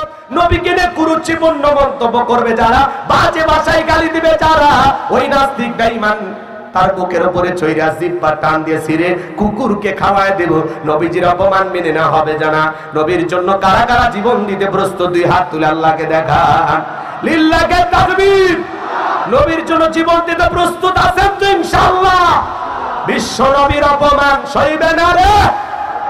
নবীর জন্য আমরা জীবন দিতে প্রস্তুত থাকবো। হাত নামান, 5টা বাজে গেছে ভাই, আর এদিক সেদিক যাওয়ার কোনো সুযোগ নাই। অনেক লম্বা আলোচনা আছে, আরো সামনের দিকে আর না যাই। আর ওই যে মুরব্বী একজন চাচা এসে খুব আবদার করেছেন যে হুজুর রসুলের সন্তানগুলো কেন মারা গেল, একটু 3টি কারণ বলে দিয়ে যান। সময় সংক্ষিপ্ত, ওই দিকে আর গেলাম না, একটি কথা বলে দিয়ে যায়। নবীর পরে পৃথিবীতে আর কেউ নবী হবে? জোরে বলেন। হবে না তো? হবে? হবে না। নবীর ছেলেগুলো মারা যাওয়ার 3টি কারণ। 1 নাম্বার, এদিক এদিক আমার দিক তাকান, আল্লাহ তাআলা স্পষ্ট করে বলেছেন, মা কানা মুহাম্মাদুন আবা আহাদিম মির রিজালিকুম ওয়ালাকিন রাসূলুল্লাহি খাতামান নাবিয়্যিন। নবী মুহাম্মদ কোন পুরুষের পিতা নন। তার মানে শিশু সেটা তো আর পুরুষ না। পুরুষ হয় কখন? যৌবন পায় যখন। কথা কয় না কেন? আল্লাহ স্পষ্ট জানিয়ে দিলেন নবী কোন পুরুষের পিতা নন, তিনি শেষ নবী। নবীর পরে দুনিয়াতে আর কোন নবী আসবে না।